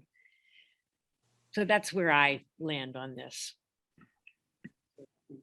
I also think it's important for them to touch base with the Board of Health if they do continue to go through the summer, just to make sure that their ratios are good and that the kids are all up to date. Because usually the Board of Health looks at a certificate of health for each child. So I think that's important too. So I think,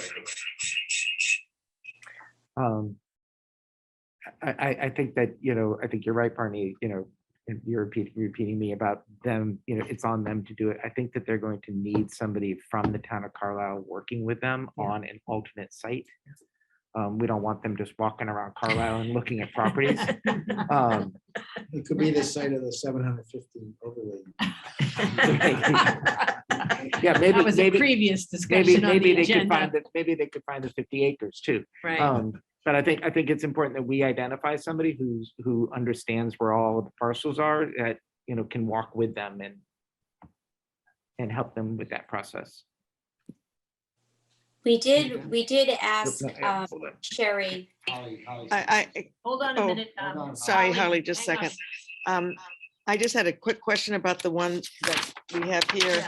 And who identified that? And That's the one that Sherry and I looked at.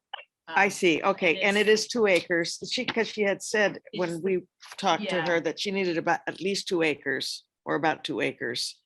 But she needs 2 acres. She doesn't have anywhere near that right now. Well, I don't bit think for she- the camp, I think she needs more. So they were going to spread out. My So assumption. they have like a 100 by 100 square now, and they're saying now that they need 2 acres. Yeah, she was saying that she thought she needed around 2 acres. Is the camp bigger this year, Kate, than it was last year then? I don't know. I'm sorry, ask Sorry. again. I beg your pardon. I just said, is then, if they need 2 acres now, does that mean they're proposing for it to be a larger population than it was last summer? Oops. Okay, sorry. Mute.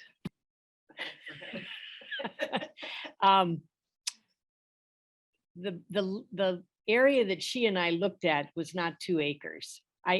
Where does the 2 acres come from? Is that in their original agreement, you mean? No, That they- but on my conversation with her, Oh, that's what she said they needed. yeah, Oh, well, she did not mention that with me and Holly when we were looking at sites in Banda Davis, nor at the DPW, but Holly, I know you had a comment you wanted to make, so why don't you come back on? Sorry, just dealing with my dogs. Yes, well, we had talked, when Barney and I talked, we had suggested that Sherry talk with Sylvia. We thought that Sylvia really had the best lay of the land and somebody that might be able to offer some possible locations. I know Sylvia is on vacation this week, so I know that she is going to get in touch with Sherry when she returns. But I do know that Sylvia does have some concerns with how they are using the land and the wear and tear on the land. So I know that was Sylvia's main concern when I spoke with her. But I think Sylvia might have the best knowledge.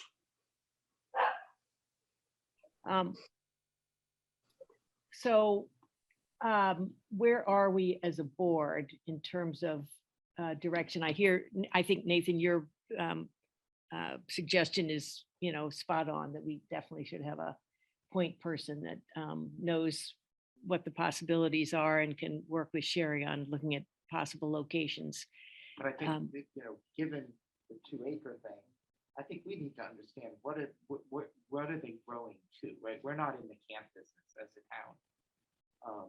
So I think we need to know, like, how big are they wanting to get? Because I think we need to know what are we willing to support? Right? So I think that's critical before we even say move over here or whatever it is. Yeah, I mean, 2 acres, that's just shocking. I don't think there's any way we should get involved in a camp in town on town property at that level No, of use at 2 acres. I agree. I'm not, know what she was I'm not talking sure. about. I don't know, Yeah, but that's, I just, I think getting from them, like, year to year, what do they see the growth being? Right. And the hours being and the times of year being, so that we understand what we are agreeing to, which I feel very comfortable in the first round. We were very clear about what we were agreeing to. And I think we just need to make sure that we're doing that again if we're doing, a go to this alternate site thing. right. And I mean, we could also look at it the other way. We put a limit on the size of the program, right? Based on our best understanding of sort of what the I just land don't know can enough about support. camps Right, to be able to- right. Okay, Can I just say, and I presume that this will all be written down so that. this Oh, yeah. will be Really clear. yeah. So just for the recording, so Annette Lee is saying that this should all be written down, so we're all clear on what kind of an agreement we have. And yes, the answer is we will definitely do that. If we do reach an agreement. Yeah. So action Okay. items, Yeah, so I think we're agreed on 3 things. One, that immediately, which Sherry has already, she told me when we met that, yes, they heard loud and clear that they need to clean up the current site and they're getting another storage unit. And so we need to follow up on that, which, Who's we? who's we? Well, I would say, but potentially Steve, or, Wait, so they're gonna have 3 storage units? Can't they No. just have less stuff there? well, I think our position, I would suggest our position is you need to clean up the site and it can't continue to look the way it does. And you need to restrict what the activities are to things that are not going to impact people's ability to walk and hike through there. And that should be something that Steve, and I'm happy to, as a board member, be the responsible party in terms of working with Steve, our town administrator, to follow through to make sure that Timberduk is following through on that. So that's the first step. Second step is and I think we need to identify somebody who can work with, if Sylvia is not the right person or doesn't have the availability, somebody else with that kind of knowledge to work with Sherry on a potential site. And then third, to figure out for this summer, and that what I'm hearing is that we want to move the program from the Conant Woods. We don't want to have the summer program happen in the Conant Woods. And so either Timberduk finds another location that's agreeable to us, or they don't offer the program here in Carlisle this summer. That's what I'm hearing. And then finally, assuming we can find a new site and we work out the various agreements we need to work out, that we would have Timberduk come back for a discussion about going forward in the fall. How might this work going through our recreation department? Is that a reasonable summary? Yep. and is part of that then a written licensing conditions about what is allowed in terms of hours of operation, numbers of children, status of the land, what they're allowed to do? Yes, Peggy Wang is asking about whether that'll include very specific parameters for hours and what they're allowed to do. And the answer is yes. Again, because I mentioned earlier today, Steve, being the administrative assistant. Why don't you come on up so you can, we'll do our switcheroo here. Yeah. Being Peggy Wang, for the administrative assistant for the Zoning Board of Appeals, when we have someone come before us and they have to operate a business, and we happen to have one now on 60 Ledge Ways that's doing an outdoor nursery school, we're renewing their agreement, their special permit. They have very specific conditions that are spelled out in that special permit that they receive. And in the case of the Zoning Board of Appeals, it's the building commissioner who's the enforcement officer to make sure that those conditions are all met. And those conditions have to be, we find in our experience that those conditions have to be very specific, so that somebody can, their feet can be held to the fire to say that this is what you've agreed to do, and this is what we all see as the agreement. So I just wanted to, I'm just questioning whether, you know, your intention is to make it that specific and put all of those conditions out. I mean, I'm more than happy to share to you what the 60 Ledge Ways conditions are. It's a similar I mean, she even mentions that we're a program like Timber Nook. But it's an outdoor pre-nursery school. So I'm more than happy to share those conditions with you so you can see what those parameters are. Excellent. Okay, Thank you. okay. Thank you. Okay. Still, I'm okay now. No? I'm-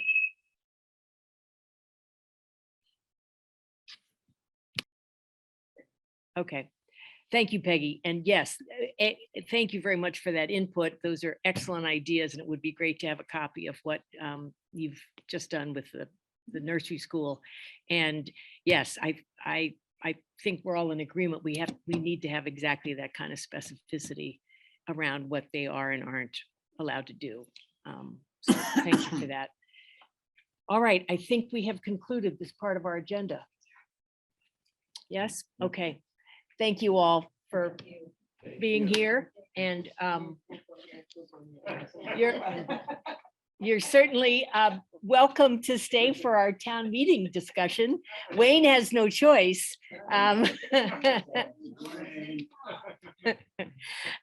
But anyway, thanks to the rest of you. And so we are going to move on to our discussion about the annual town meeting preparation. So as you know, town meeting is coming up this coming Monday at the school. And we are going to look at briefly the CPA committee recommendations, the Board of Health safety recommendations for the town meeting, and then the assignment of articles for each of us to present. So I think we can do this fairly quickly. And why don't we begin, Wayne, why don't we start with the Board of Health meeting recommendations, just because that is probably the most meaty thing that we need to discuss. Does that make sense? Well, I have nothing new on that. Okay, but no, but in our, I think we as the select board. Never, sorry, I unmuted, thoughting. Okay. Okay, are you starting it? Well, I'll just say aloud. Oh, I'm not muted, Louis.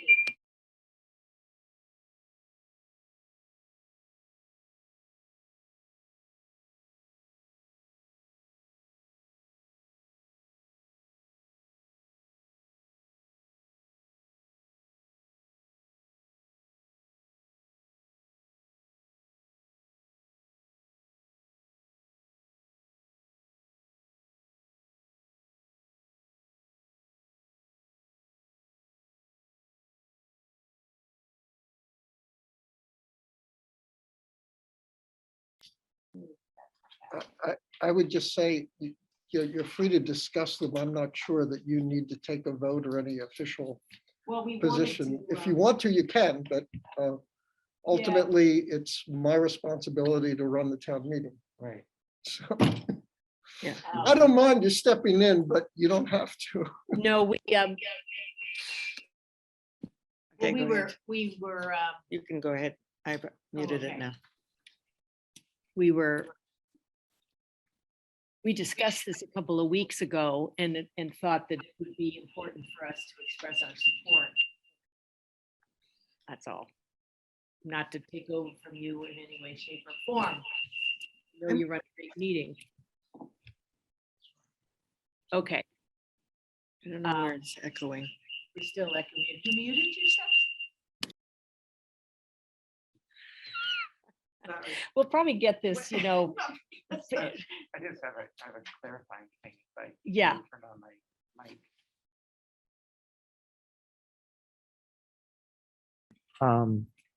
So in the first section, it says, bring a face mask to wear. And then in the next one, it says that there will be mask islands for those attendees who want to sit near others who are wearing masks. Does that mean everybody is not required to wear a mask? That is. Okay, so hang on.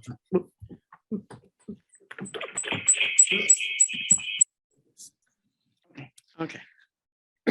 So, yes, there is no requirement that anyone wear a mask. However, I am asking that the select board, FinCom, all officialdom do wear masks, and we're providing these, there will be designated areas known as mask islands, where people who of their own volition want to wear a mask and want to sit near other people wearing masks, they'll be able to sit in comfort.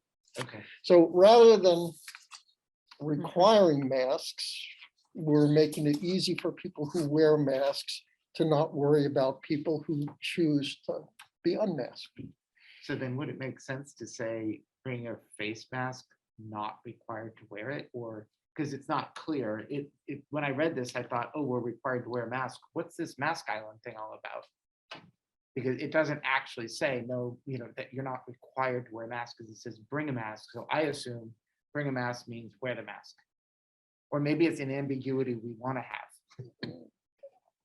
I can discuss it with, that was from the Board of Health. The Board of Health recommends that everyone wear a mask, bring a mask and wear a mask. That's their it's a recommendation. So It's not a requirement. it's not a requirement. Push it back pretty hard. I had suggested a requirement.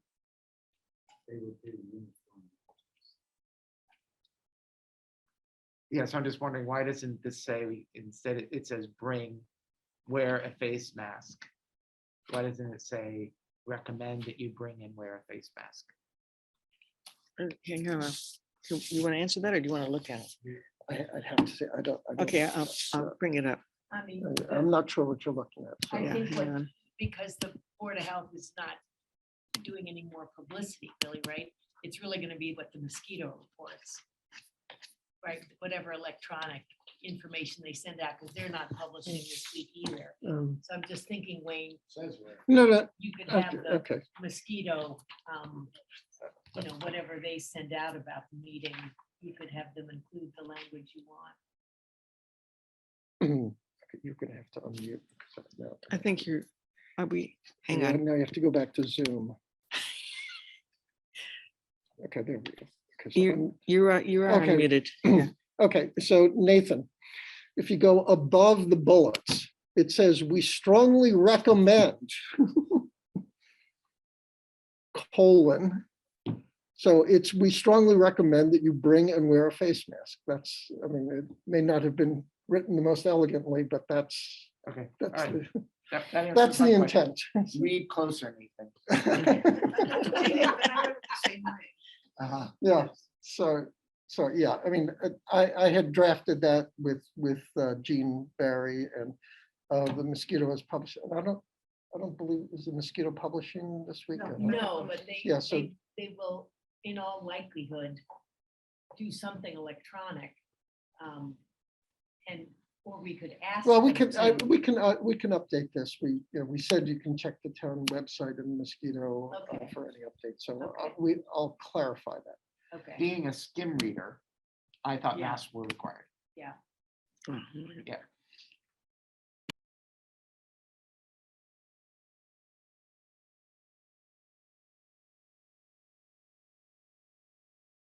my question had been when I'm checking people in. Come on up to the, Yeah, yeah.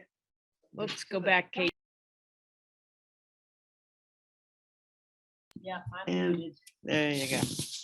So my question as town clerk is when I'm checking people in, do they have, I'm saying the mask is optional, that we're gonna have some masks, which Chief Soros told us he'd be providing. So we'll have masks available. But they're not mandatory to wear, but if you want to wear them, you could go to an island. There will be signage up. I'll be finalizing the details of that with the Board of Health. So you won't need to worry about anything other than what you normally need to worry about. Well, that's not true. They're gonna come to my desk and they're gonna ask me. Well, you When can they have, check you can have a sign up on your desk. Yeah, that answers right. Yeah. the expected Yeah. question. So basically, what this is, the island is giving you two-way masking opportunity. Everywhere else, you have a one-way masking opportunity or a zero-way as you wish. Correct. So I think that was a very elegant solution, if I do say so myself. Stolen from some other towns. I thank Linda Fantasia, our health agent, for doing the research. And she was the one who found that other towns have been doing this. But people on the stage, you would That's my really request. recommend us to have a mask if you're Yes. on the stage. Yes. Okay.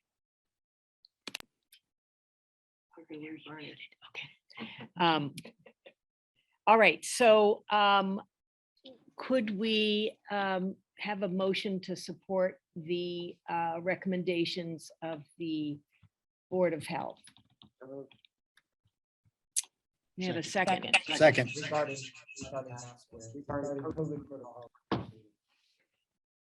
All right, so Nathan has moved it and David has seconded. I just want to say, although we.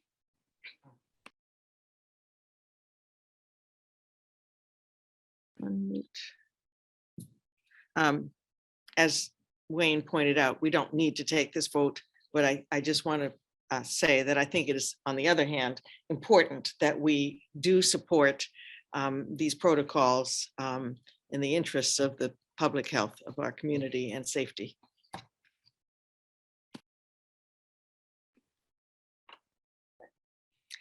Thank you. All right, any more discussion? Seeing none, roll call vote. Oh, that's right, we're all in person. All right, excellent. All those in favor say aye. Aye. Any opposed? Excellent, motion passes unanimously.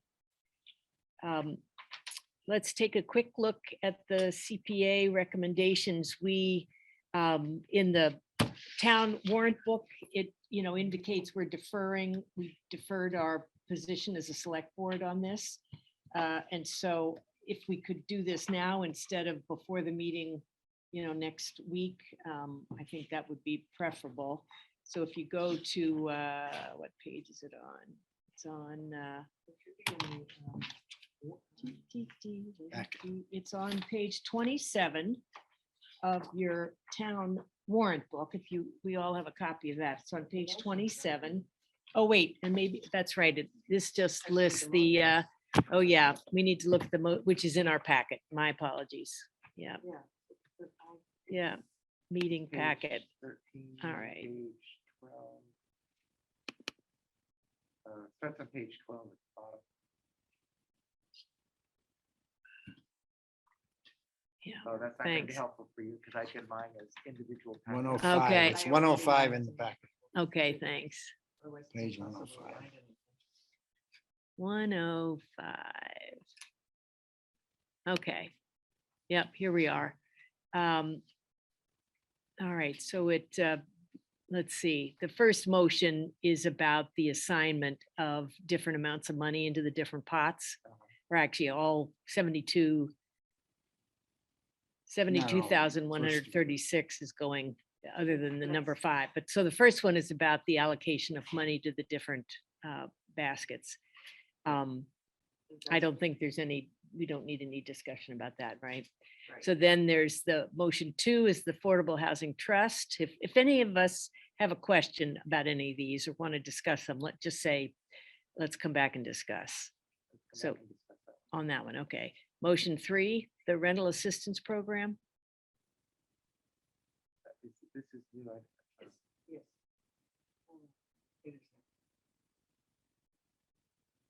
So I'd like to. You want to come That's back what and I- discuss come back that? to Okay, the and castle, all of them should be discussed, right? Yeah, I don't have a question. about the castle replacement project. So anyone, okay, we don't need to discuss that. And how about the Carlisle Dog Park? You do or don't? Don't.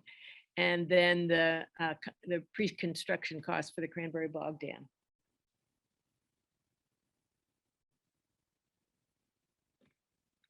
Pre-construction cost, that like. Engineering, I think. Engineering stuff, okay. All right, so let's go back then and look at motion number 2. Kate, do you want to speak to this? Oh, you want to have Nathan question? Okay, So, yeah. So I think in the past, we have funded something, right? And for the Affordable Housing Trust out of this fund. Is this that same amount of money or, 'cause I don't actually remember it last year, or the year before. But is it, how much in the past was appropriate CPA into that revolving fund? Is this a change or is it seems higher? Is that a catch-up number because we haven't done it? Because I don't remember doing it every single year, but I could just not be remembering.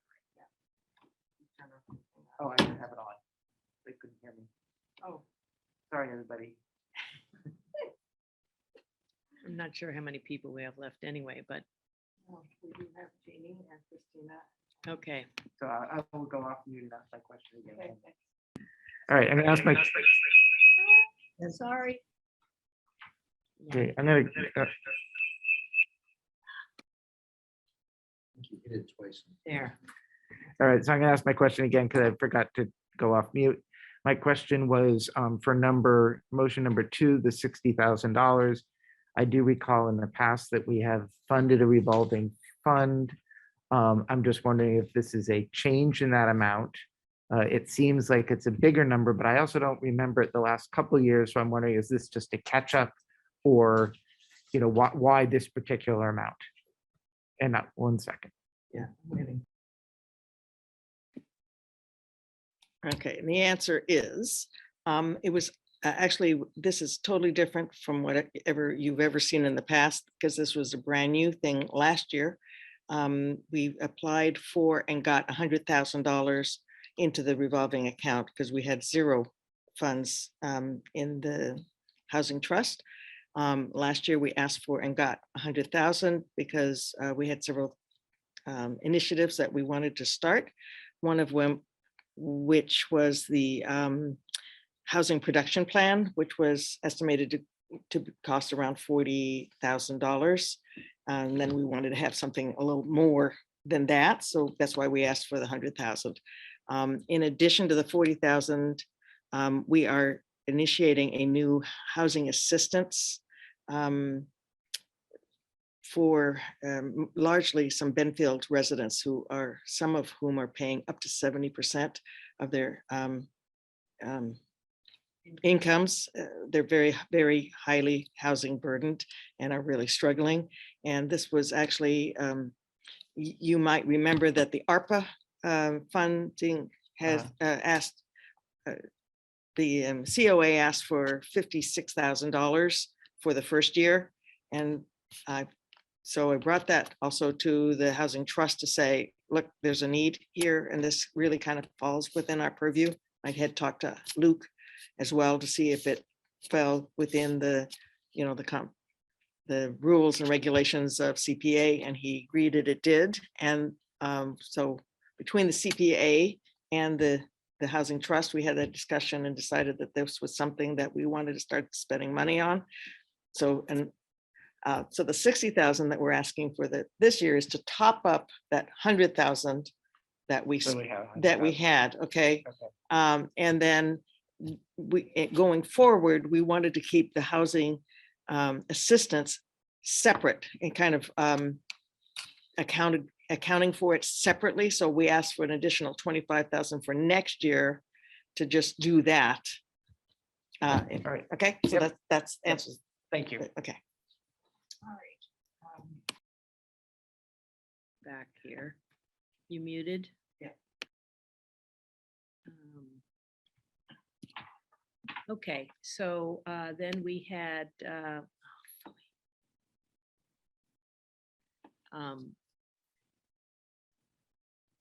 just lost my what I had up here. Here we go. Playground project.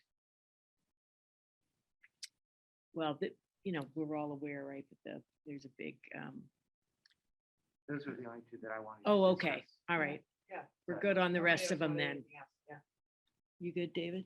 All right. So would someone please put, I think we can, do we have to take each one of these? No. I moved that the board, the Carlisle. Oh, yeah, hold on. Sorry. I move that the select board recommend approval of Article 24, motions 1, 2, 3, 4, 5, and 6. Second.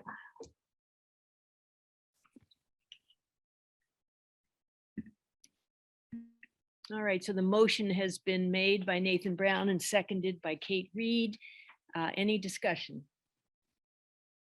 Hearing none, we can do a voice vote on this. All those in favor, say aye. Aye. Aye. Nay? No, the motion passes unanimously. Okay, I assume those were all unanimous by CPA as well. By CPC.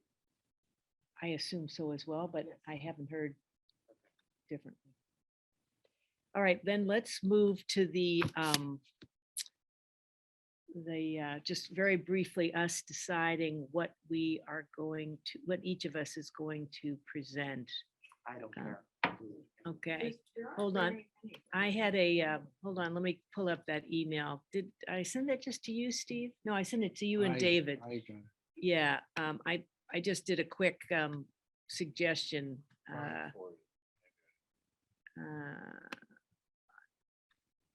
You did. Hold on. Okay, hold on a second. Here we go.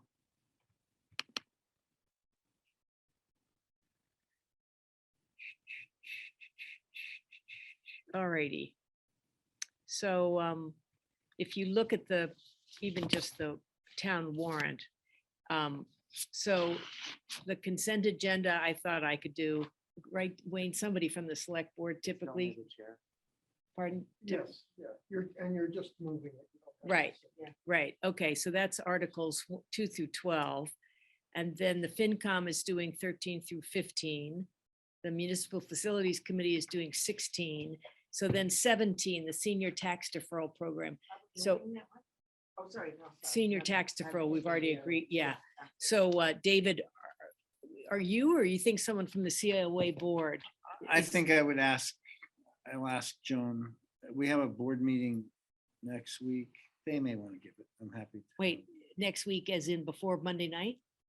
Shoot. Town meeting is Oh, you're Monday right. night. Okay, well, let's ask her tomorrow. You can ask. her. Or we'll ask her. if I was Okay. here together. All right, and then If not, the cemetery fees, I assume Luke would do. And then the CCHS access road and paving. I think Sarah Wilson was in the motions that I saw, wasn't she, as the representative on the regional committee?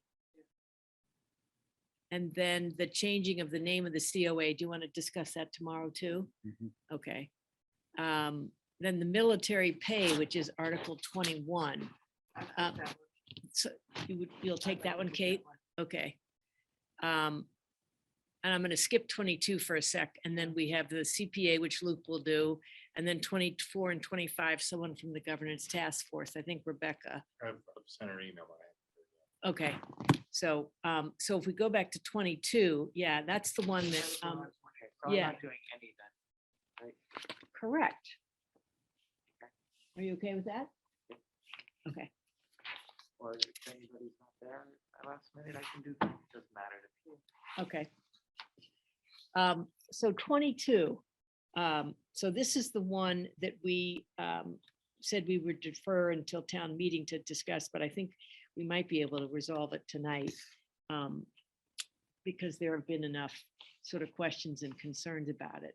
So this is the one about us paying up to 50% of the health insurance premium for surviving spouse of an insured employee. I'm sorry, I can't remember which meetings we've all been in where we have heard some of the concerns. And It's all been on FinCom. it's been No, I FinCom. mean, I brought up. Yeah, because I was brought gonna up say, concerns and asked that we not vote on it last time because of those Right. concerns. Because, I'm Oops, sorry. sorry. Hold on, let me get this out of here for a second.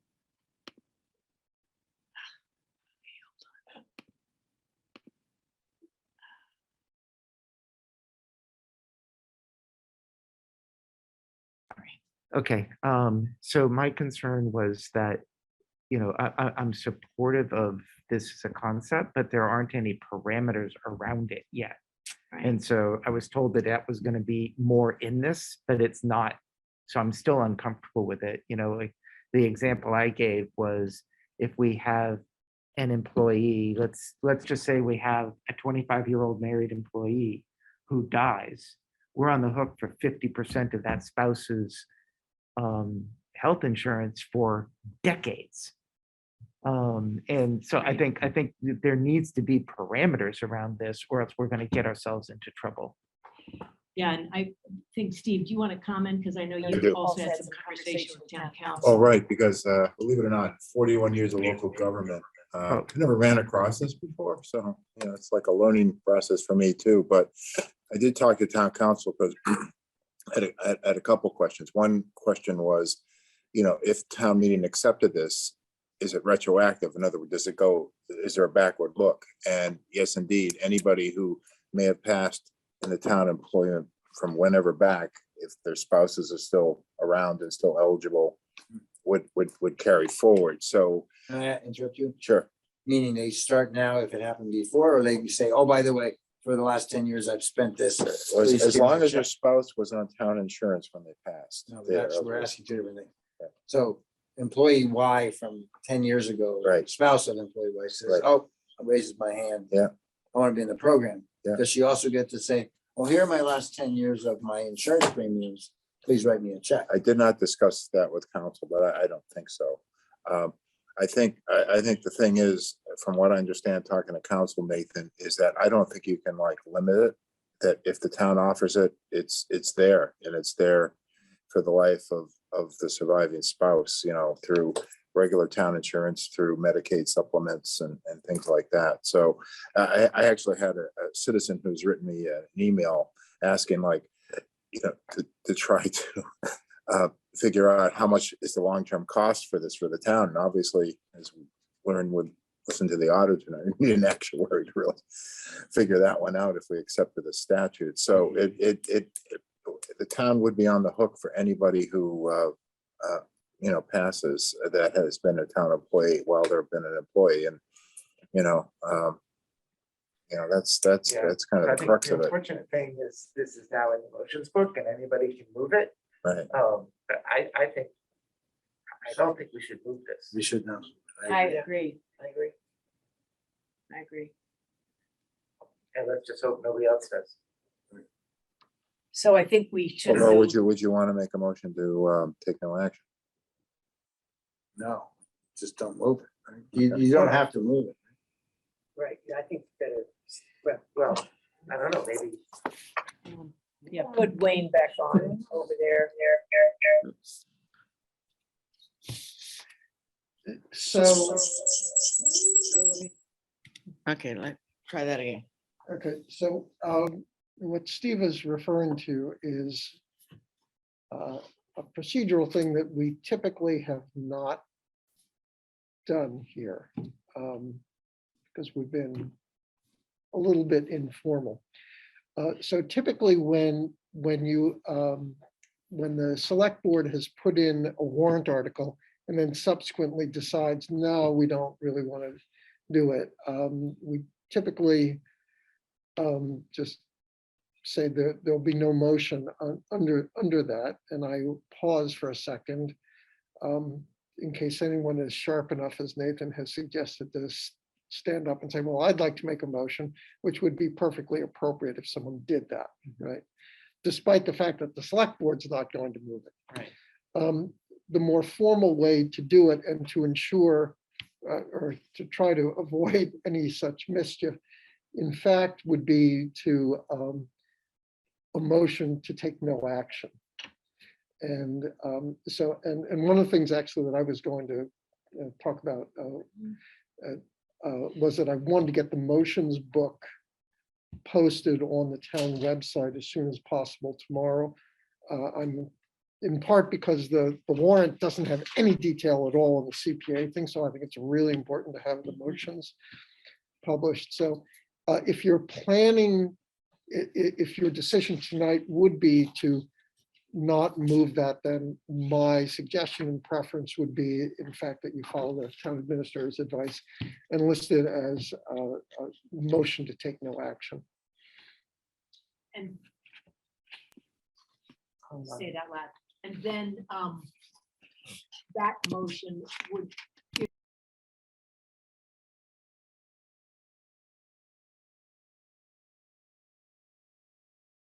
this article is brought up. Correct. So you put it in the book, you want it in the motion. And then in the Handout. motions handout, it would say, what, select board, Um, motion to take no action? It would say, it would say, I move that no action be taken under this article or something like Uh-huh. Nathan, you get, this could be yours. Oh, thanks, give me that one. All that. You could fight with Luke over that one. Yeah. Yeah, I'm fine. I don't.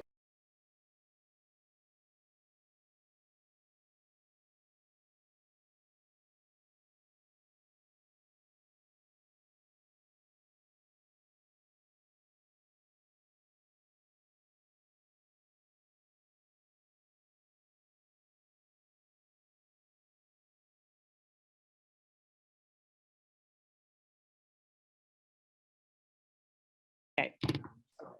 Once you're ready, tell me, Kate. Well, wait a second, I'm gonna make. No, I was just gonna say it again and then Nathan could say, so moved. Nathan, make it.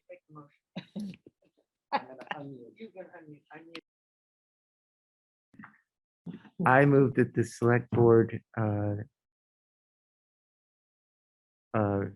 vote to take no action. I'm only hesitating because I'm looking for the article number. 22. Take no action on Article 22 at town meeting. That we're gonna make the motion to take no action at town. I thought that's what I said, but I'm not going to swear to it. All right. Yes, Yeah, I think Kate had it correct. okay.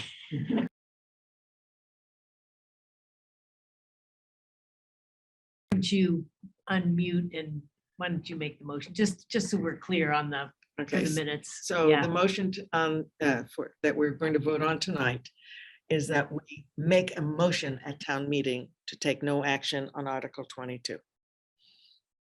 Second,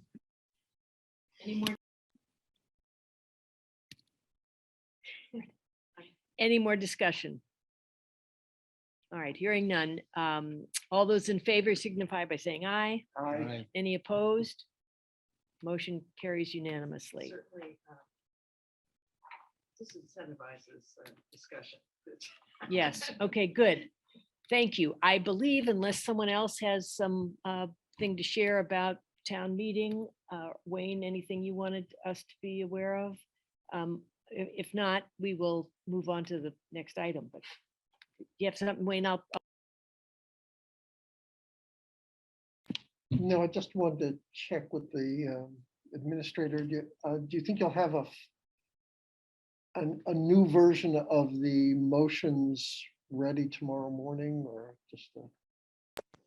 I'm gonna have to check with Tim with that, and I know council had them. I think Tim was pretty much just waiting CPA, but I'm gonna have to tell him about Article 22 as well. So I would think by late morning, we should have Okay. have it done, I would guess. he's on, right? No, that's No, that's Jen. Jen. Oh, Yeah. Okay, yeah, and just for your information, because what was discussed, it's, I suspect, slightly different than what was in your packet on the CPA. What I had, and actually I would like your opinion on this.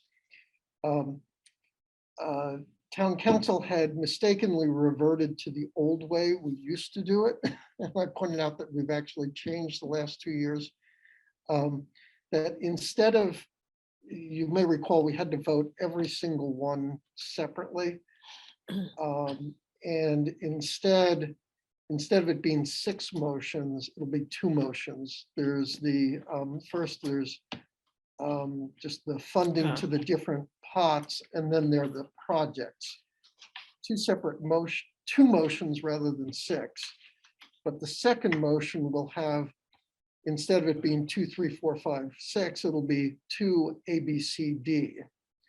And what that does is that I will try to group the motions that I think probably aren't going to take any discussion, so that we can just do those as a single, ask the meeting's consent to just vote those as a single vote.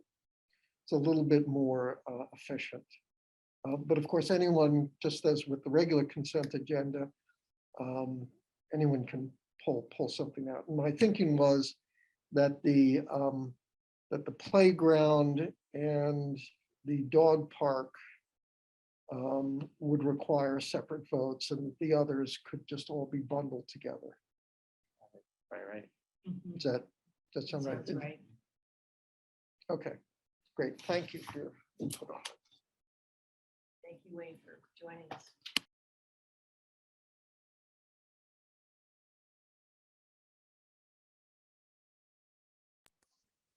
Yeah, I was muted. Thank you.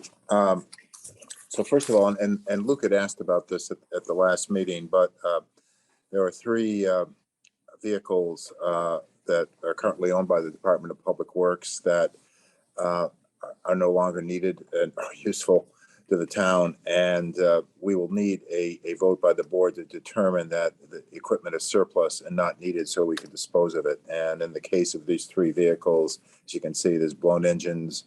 It's, basically going to be selling it for surplus. I would recommend that the board determine that these 3 are surplus and not needed by the town any longer. I can make that motion. Are Were you you? I am. Were you unmuted when you said that? Yes. Okay. I don't think it's so much the muting as. Yeah, I think it's just proximity. Okay, so I move that the select board has determined that the following equipment is surplus and no longer needed by the town. Really have to read the VIN? I don't think you need to read the VINs. 1986 Ford F800. The engine is tired, the truck is rotted, sander removed and repurposed. I don't know, 86 seems to me we could squeeze another year or 2 out of that, don't you think? 2006, we're getting pretty new here. Ford F350 has a blown engine, the doors are repurposed. You seem to blow a lot of engines. 2008 Ford F450 has a blown engine and the doors will be repurposed. Second. Any discussion? All those in favor say aye. Aye. Any opposed? Motion carries unanimously. The next item is town hall summer hours, and I thought this would be kind of a slam dunk until I had my staff meeting today. And I would say probably, not counting the 2 chiefs, everybody that's in this building, it's probably like a 50-50 split on whether they really support the summer hours or not. Rec, COA, town clerk, health department, all feel like the extra 2 hours, leaving early on or closing early on a Friday. They run programs, they have things going on, and that, going 2 extra hours on a Tuesday night doesn't really, adjust for that. So, I thought this was a slam dunk. I know some people really like it. I think COA may be able to run programs regardless of, what these hours are, but I'm frankly kind of lost at what to recommend at this moment. Your goal here was to make the same total hours, but just shift. Yeah, just shift, and we've done it, I believe, the last 3 years. Yeah. Is 3 o'clock itself a summer hour, or is it? At the No, all times? 3 o'clock is the regular hour. Yeah, and so the big shift would be Friday, taking 2 hours off on Friday and adding 2 on Tuesday. Wait, but isn't that adding 3 on Tuesday? Yeah, adding If it 3 and normally taking. closes at 3. Did you add an hour in there? Well, we just put the ones this is the way it's been in the past, so. That means it's only for 3 hours, 3 days a week, there's only 6 6 hours work. Maybe is it 31? Well, Maybe this it's is the 32 office, the This town is- hall yeah, hours. this when is the town town. hall is open, Open to the public. right? This is not, Right. Not working hours. this is Not not working out, working it's not, because hours. everybody works, I think, 35 So hours. this- Yeah. Okay, so this is, people are still working 35 hours. Mhm, This is right. just when people can come into Right. town hall. When the doors are open, correct. right? Now, can I know in many discussions with Tony Mariano at Board of Health, they're very pro not having departmental hours like on a certain day. So Right, they can catch that up. right. So would it be better if maybe we just we just gave a day that the town hall is actually closed to the public? I mean, that would be possible. I mean, there are some towns that close on Fridays. I mean, I think the awkwardness is if, people are here and the doors are locked, and might not give a good public face. Contractors usually need to come in Right. every day Yeah, for stuff. I'm not right? sure we could. So I would say that, we probably want to do this pretty quickly, I guess. I would move that we authorize Steve to determine what the summer hours are, as long as they're not widely divergent from what we've done in the past, and work with the staff to figure out the right thing to do. Okay. I was going to That's what I- suggest that we stay with the current ones and let the new town administrator deal with it. That may be what you decide. I don't see what the rush is. This is effective June 1st. I mean, we could decide on May, You want to do more last day of research? May, right? Yeah, I mean, let me think more about it. I mean, I was kind of like surprised because we had a meeting this afternoon, so it was kind of. Why don't we just sit tight on this, not Yeah. even make a motion? I wouldn't make a And motion. just let, see if you can work something out, and if you need us to make the Yeah. final choice. I mean, to be fair, Linda was not able to come today, so her administrative assistant was there, so we didn't even. You she better didn't- get her input. Yeah, we didn't bring up that whole issue you raised, David. Right. So, yeah. Right. Okay. Just want to let you know, we signed a contract modification for the master plan to wind up all the work on the master plan as recommended by the committee, and it's not to exceed 4,500 and to be complete by June 30. Tomorrow, we have a strategy meeting with town council and our consultant tomorrow at 2 to kind of talk about next steps and strategy as dealing with the Comcast renegotiation. We've made an arrangement with the town clerk to provide some clerical cover. You're going to be there? Yep. Okay. Some clerical coverage with Gretchen Gallimore, who will be available 3 hours a day in our office, but be able to answer our phone down in the town clerk's office until Jen is able to come back. Hopefully it won't be too terribly long. I think you all saw some emails were floating back and forth from residents of Pheasant Lane. I did go out there with Chris Irene and looked at the road conditions. It should have been done last year. The contractor just, for whatever reason, did not get it done. The work is going to start tomorrow. Just the leveling course is going to start tomorrow with the first course binder. That'll stay through most of the summer.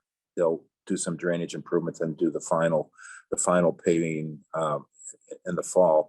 So with the binder course, it's going to be so much better than the way it is. So I think people will see an improvement for, by the end of this week. Hopefully they will see a big improvement.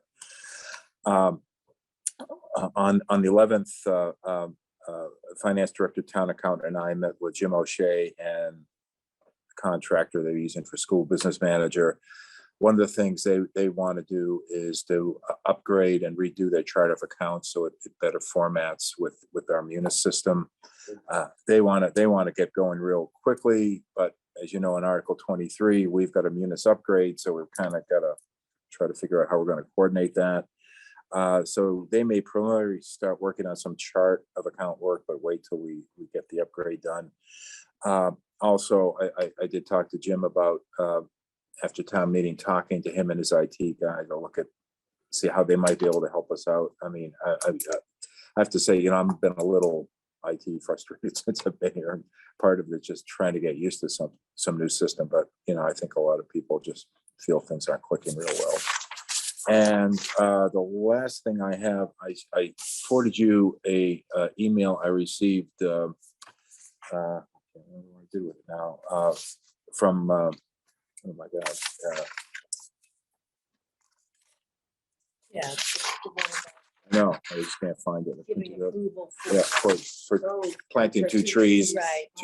two disease-resistant chestnut trees on the town common. The church has approved it. They want to get it done this weekend, the 23rd, For Earth Day. for Earth Day, right? And we just got it today. I think under the open meeting law, it's one of those situations where we couldn't have reasonably expected that in terms of the agenda. So, if the board's so inclined, I would recommend approving the planting for this weekend. So what it said was we want to plant 2 trees. It didn't say where on the town common they want to plant them. Do we know where they're going to plant them? I don't, To but replace. I think they're replacing 2 trees and they're Yeah. working with the garden club and whatever to do Yeah. that. So So what 2 trees are coming down? It's 2 that have died. they're not, I think. Died, and they're planting a more disease-resistant one. I in that email we got that Steve forwarded to us this afternoon, I think, or maybe this morning even. Yeah, it just came in.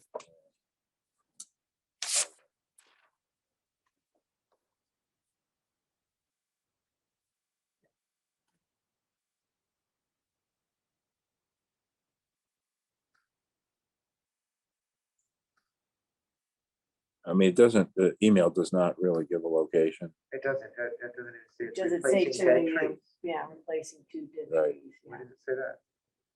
It's, Oh, where did I get that information? it says which recently died and was removed. It's at Monday, April 11th, paragraph, Carlisle story.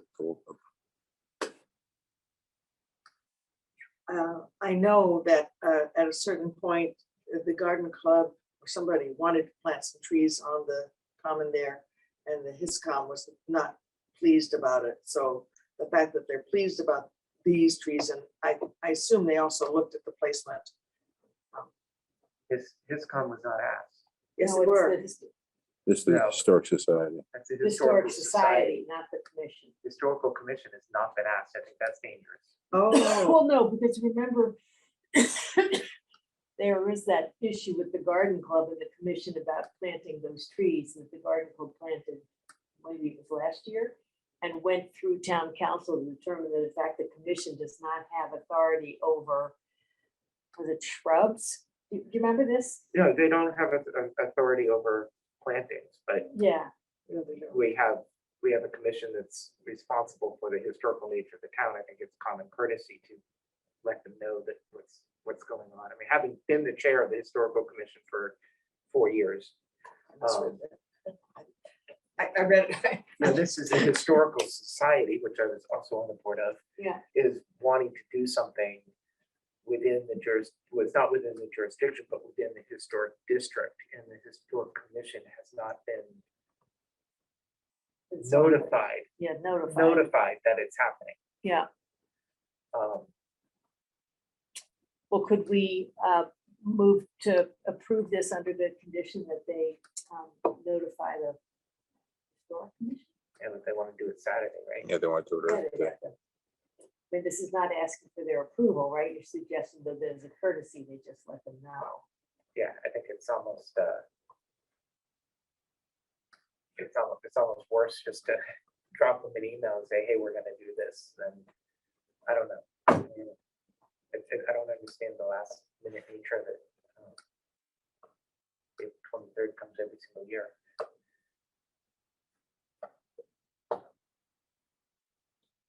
I'm not against it. What just jumped out at me here was that, you know, they've talked to Center Park Society, the Center Park Group, the Carlisle Garden Club, and then they just say that the Historical Commission is not within their purview. It isn't. Yeah. Well, I think couldn't somebody from the Historic Society, they pick up the phone and call whoever the chair of the commission is and just say, hey, I want to look. I mean, that's better than an email. But Yeah. and I don't know if that's, who's our liaison to the, are you still the liaison? To the Historical Commission? Yeah. Yes, I am. Uh-huh. They actually meet tomorrow night. Oh, God. Oh, okay. So they So they do have the society could go, but it's not on the agenda. Yeah. Do they have a public input time?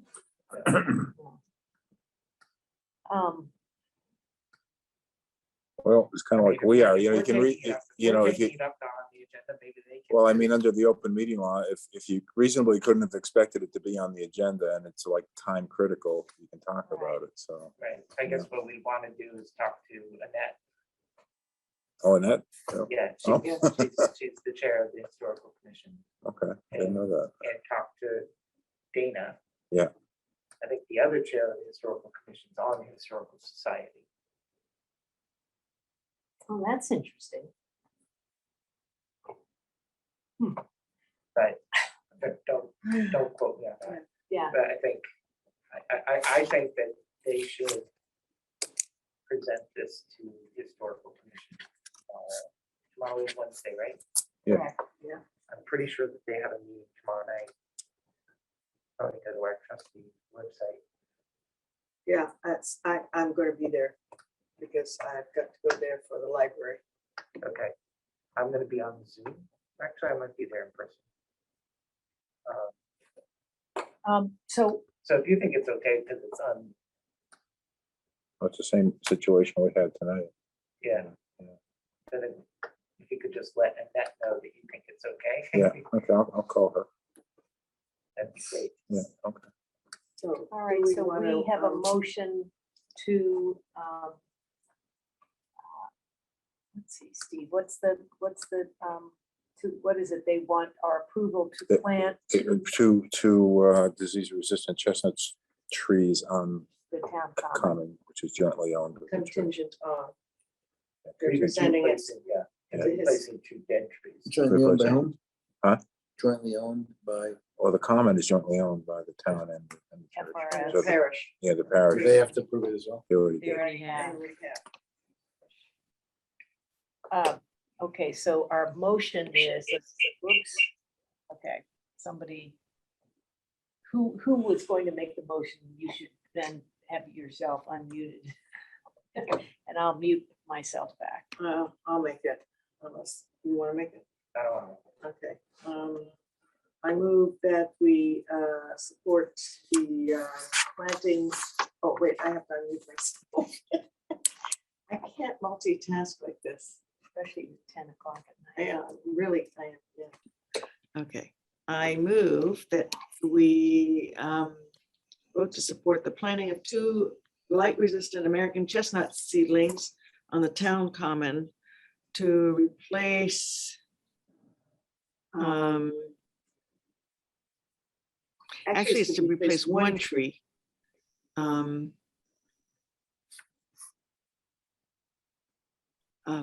And the reason they need the 2 trees is for it to fruit. Okay. Contingent on the trees being presented to the Historical Commission. Trees or the The trees? plan, the Proposal. plan, the proposal, sorry. I thought they had to show them. Well, no, proposal being submitted to the, Second. Mute, please. okay, wait a second, I gotta find my screen. I'm gonna run out of battery. I forgot I didn't bring my plug. It's good incentive to finish. Yeah. Yeah, wow. I remember that too. Okay, you muted? Mute, okay. No. All right, so It said it's muted. Okay, now it's muted. okay. Oops. All right. Steve's still getting us. Steve, are you muted? He's never moved. Oh, right. All right, so the motion to approve the planting of 2 trees on the town common has been made by Kate Reed and seconded by Nathan Brown. Any discussion? Hearing none. I guess the only thing I want to say is the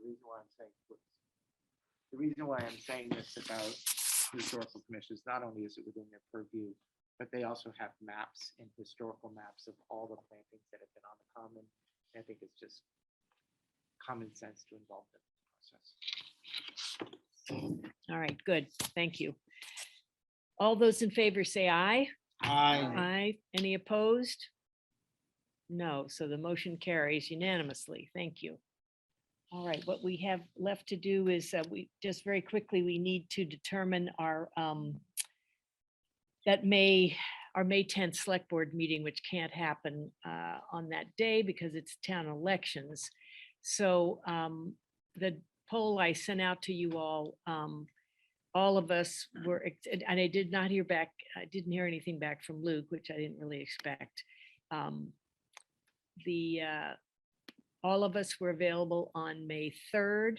Wait, let me get the right dates up. Yeah, May 3rd or and May 4th. And so, and we did. So shall we just go ahead and schedule ourselves to meet 2 weeks from tonight? Yep, I would do that. Okay. So let's just plan on that then, May 3rd. And then we can figure out